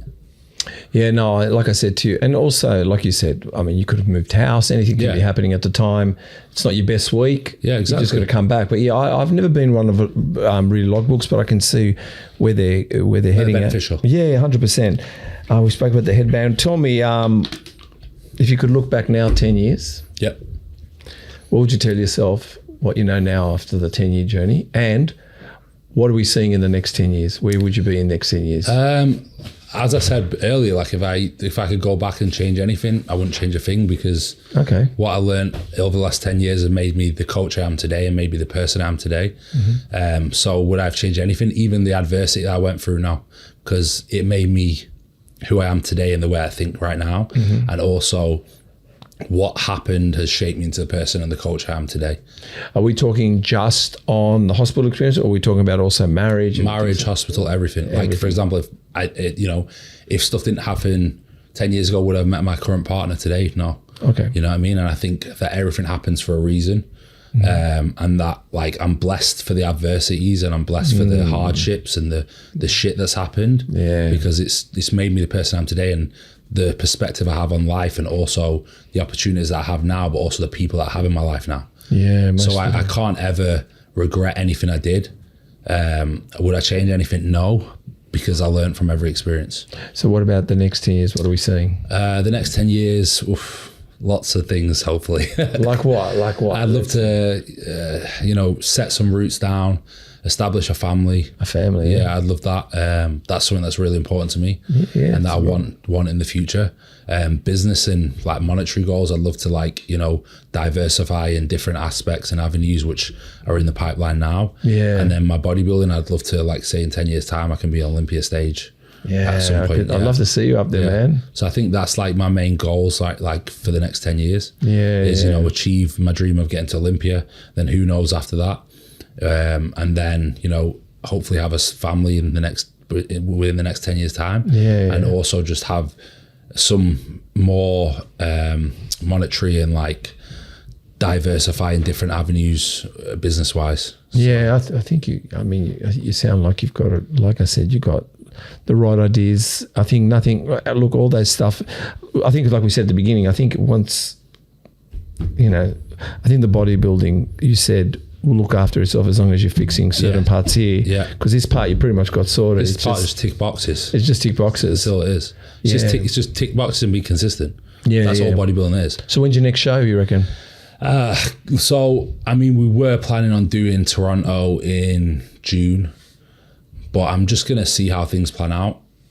Big move coming to Australia and having a show come up as well. Yeah, exactly. So it's more just like I'm not in a rush. Like I said, there's a bodybuilding show every single week. I mean, Toronto, there's literally a bodybuilding show. There's 4 in every month. Yep. I mean, I will like to get on stage next year, potentially like July, August, September, October, and whenever it feels right, I'll start prep. I think in the meantime, I still need to refine my physique a little bit, make a few improvements here and there, which will happen over the next few months. And then when it feels right and everything's in place, I think then I'll shoot for a show. And what do you think of Metroflex? I love the place. How cool is that place? You know what I love about the place as well is it reminds me of where I first started training when I was a kid, but without the good equipment. Isn't it funny? But when you walk in there, the first thing you think you've gone into a time warp. I think the first thing I walked in, and then when you touch the weights, you're back at saying this is what it feels like. Yeah, like the first time I walked in, I was like, this looks like Metroflex in Texas. Yeah. But what like I really love about it, so my first gym was called Size and Symmetry, and it was very similar, like the white, the open door, the warehouse look, but with really good fucking equipment. So it kind of brings that like feeling of home. And you know what I love about the gym is like everyone's so friendly there. The people in the community that you've like that man has created there is just so nice. Yeah, he's done a great job. And everyone's just seems really down to earth, and it's just there's like a good lot of lads and a good lot of people in there. And I think and some lads that are getting somewhere. And also some lads that are looking for mentors in there. Yeah, it's just a really nice vibe and atmosphere. It's got like some sort of like warmth and heart to it, you know. Whereas I find a lot of gyms these days are just empty. But it's like a little like nice community that like, I don't know, I feel like everyone can just help each other out, you know. And I think as well, I don't know, when you talk about when you first started training, I don't know about you, but I remember that no emphasis was on great sneakers or great tracksuit or everyone just comes in, trains, works hard. And it's the way it is right now. You just fucking come in to sweat it out. Sweat it out and get to work and then fuck off, get home. No, I love it. Well, look, let's go over the body. Yeah. I'm going to throw a body part at you. All you've got to give me is an exercise, sets and reps. Okay. All right. It can be very repetitive. Whether you train it or not, I'm assuming most of it, but it's just, like I said, just, you don't, not the whole routine, just the body part, sets and reps. So traps. Oh, probably just a barbell shrug. Yeah. Sets, reps. Probably higher rep ranges, 15 to 20 reps, 3 to 4 sets. Yeah. That's simple. Okay. Yep. Delts, side delt. Probably standing side lateral machine. I would tend to do like a first set, like 10 to 12 reps, maybe incorporate and intensify like a rest pause. And then go into like 2 back off sets of slightly higher reps of like 12 to 15. Okay. Front delts? Front delts, probably a neutral press. Yeah. Probably a neutral press, superset with like an upright row. Upright row, yeah. Sets reps? Probably 4 sets, and I'd probably pump them because I find with a lot of front delt work, you get a lot of front delt pressing, which is the heavy work. So this is why I'd rather just pump them, and I do like, 12 to 15 reps, 4 sets. Okay. Rear delts? Rear delts, me personally, I like a cable, dual cable. Yep. So like a dual cable crossover, and I'd probably do slightly higher rep ranges of like 12 to 15, and then maybe 2 sets of 15 to 20. Okay. Lats? Lats, probably a single arm pull down. Yeah, single arm pull. like out or down? Down. So single arm knotless pull down. Yeah. That's probably my favorite movement for lats.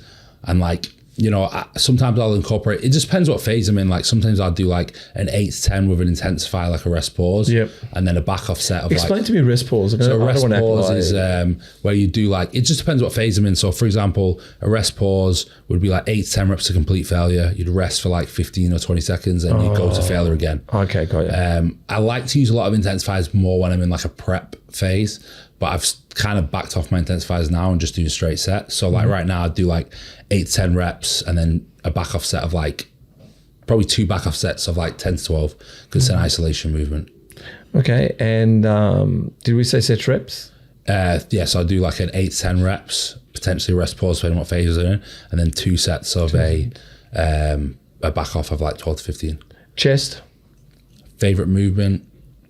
Probably, I really like an incline dumbbell press or an incline Smith press. Incline, yeah. I feel like that's what I connect best with as well. But then Manny does have the flex chest press, which is probably like the ultimate chest press. Yeah, that's a good one too. Yeah, so it's kind of hard. But again, something similar. Generally with my training, depending on what phase I'm in, compounds would be like 8 to 10 reps, a rest pause if I'm in a prep phase, and then a back off set of like 12 to 15 or 10 to 12. Okay. I train pretty much the same sort of rhythm. Okay. Abs? Abs, probably the abdominal holds that I talk about. Yeah. I'm going to give them a go. Yeah. So like I like to use them on the decline bench, and then just lock your legs in and just lean back and just start watching and hold it for 60 seconds. Fantastic. Bicep? Preach kill.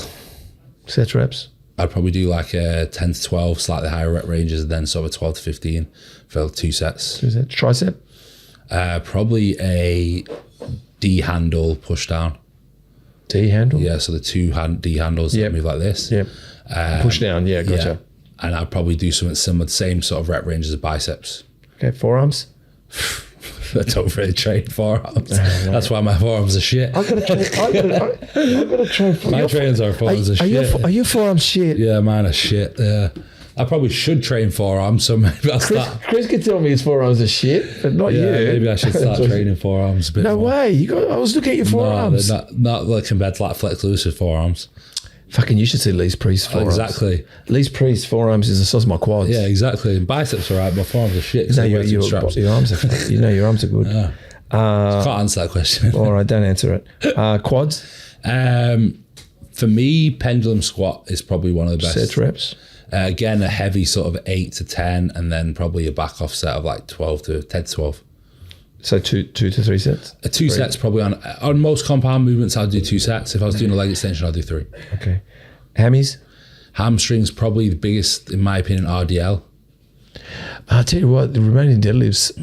Have you tried with Manny where he's got the belt squat? The belt squat, but you belt squat works really well as well. But you do it with holding the lateral pull, the pulley bar. Yeah, I like it. I'll tell you what, I've watched them in the mirror and they're popping when you use that machine in there. I like an RDL with a barbell, and I do like it with a belt squat as well. And I'll do similar rep range, a heavy like 8 to 10, and then a 10 to 12. Well, I find when I just use the lateral pull, not the belt, and just hold it and go down, I find the RDLs work beautifully on that machine. Yeah, they're very good on that machine. I do like a barbell because I can run the barbell like, I can really push my hips back and run the barbell like close to my shins and then almost pull my glutes through. Okay.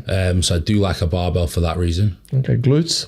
Glutes, probably glute hip thrust. Hip thrust, yep. Yeah, how many sets reps there? Higher, like 3 to 4 sets of like 12, 15 reps. Okay, calves? Calves, probably... calves, calves are all right. It could be better. Yeah. Calves, maybe like calf press, and then higher rep ranges, sort of like 4 sets, 15, 20 reps. Tibialis? I don't train them. Yeah, many people do. What's your strongest body part? The one that you think, God, you look after me. You're always there for me. Probably my arms. Yeah, I fucking know. Yeah, my arms. Fuck. What's your weakest? I'd say adductors from the back. Yeah? Yeah. So you're working on those? Yeah, that's what I need to bring up, just to close the gaps. Close the gaps, yeah. And I think once I close the gaps, then my physique will look a little bit more complete. I'll tell you, I've seen you, man. Firstly, you're a handsome devil. Thank you. And when you're stripping down, you look even more handsome. I'm not saying you're not handsome now, but when you've got a great smile, you've got $1 million smile. So veneers. Veneers. Other veneers. Everyone with the veneers looks like $1 million smile. But yeah, I've watched you in your competition and your shape and your posing routine, you got a beautiful small waist too. You're looking really good, man. Yeah, I think the main thing is just like, it's just trying to focus on like bringing your best, like the look that you like the best. You know what I mean? Like, I know obviously we all want to like improve certain areas, but I think the main thing is when you bodybuilding is just a look that you're proud of. Yeah, well, like I said, I've seen some of your shots, man. You look amazing, especially when There's you go still work to do, a lot of work to be done. Yeah, look, I'm not saying that there isn't work to be done, but Jesus Christ, you're 31, man. I think we're all just really critical of our own physique, so it's just, you know, I see flaws, whereas people look at you differently, you know. Have you seen a difference quickly when you've turned 30? Like, have you seen the maturity in your body change?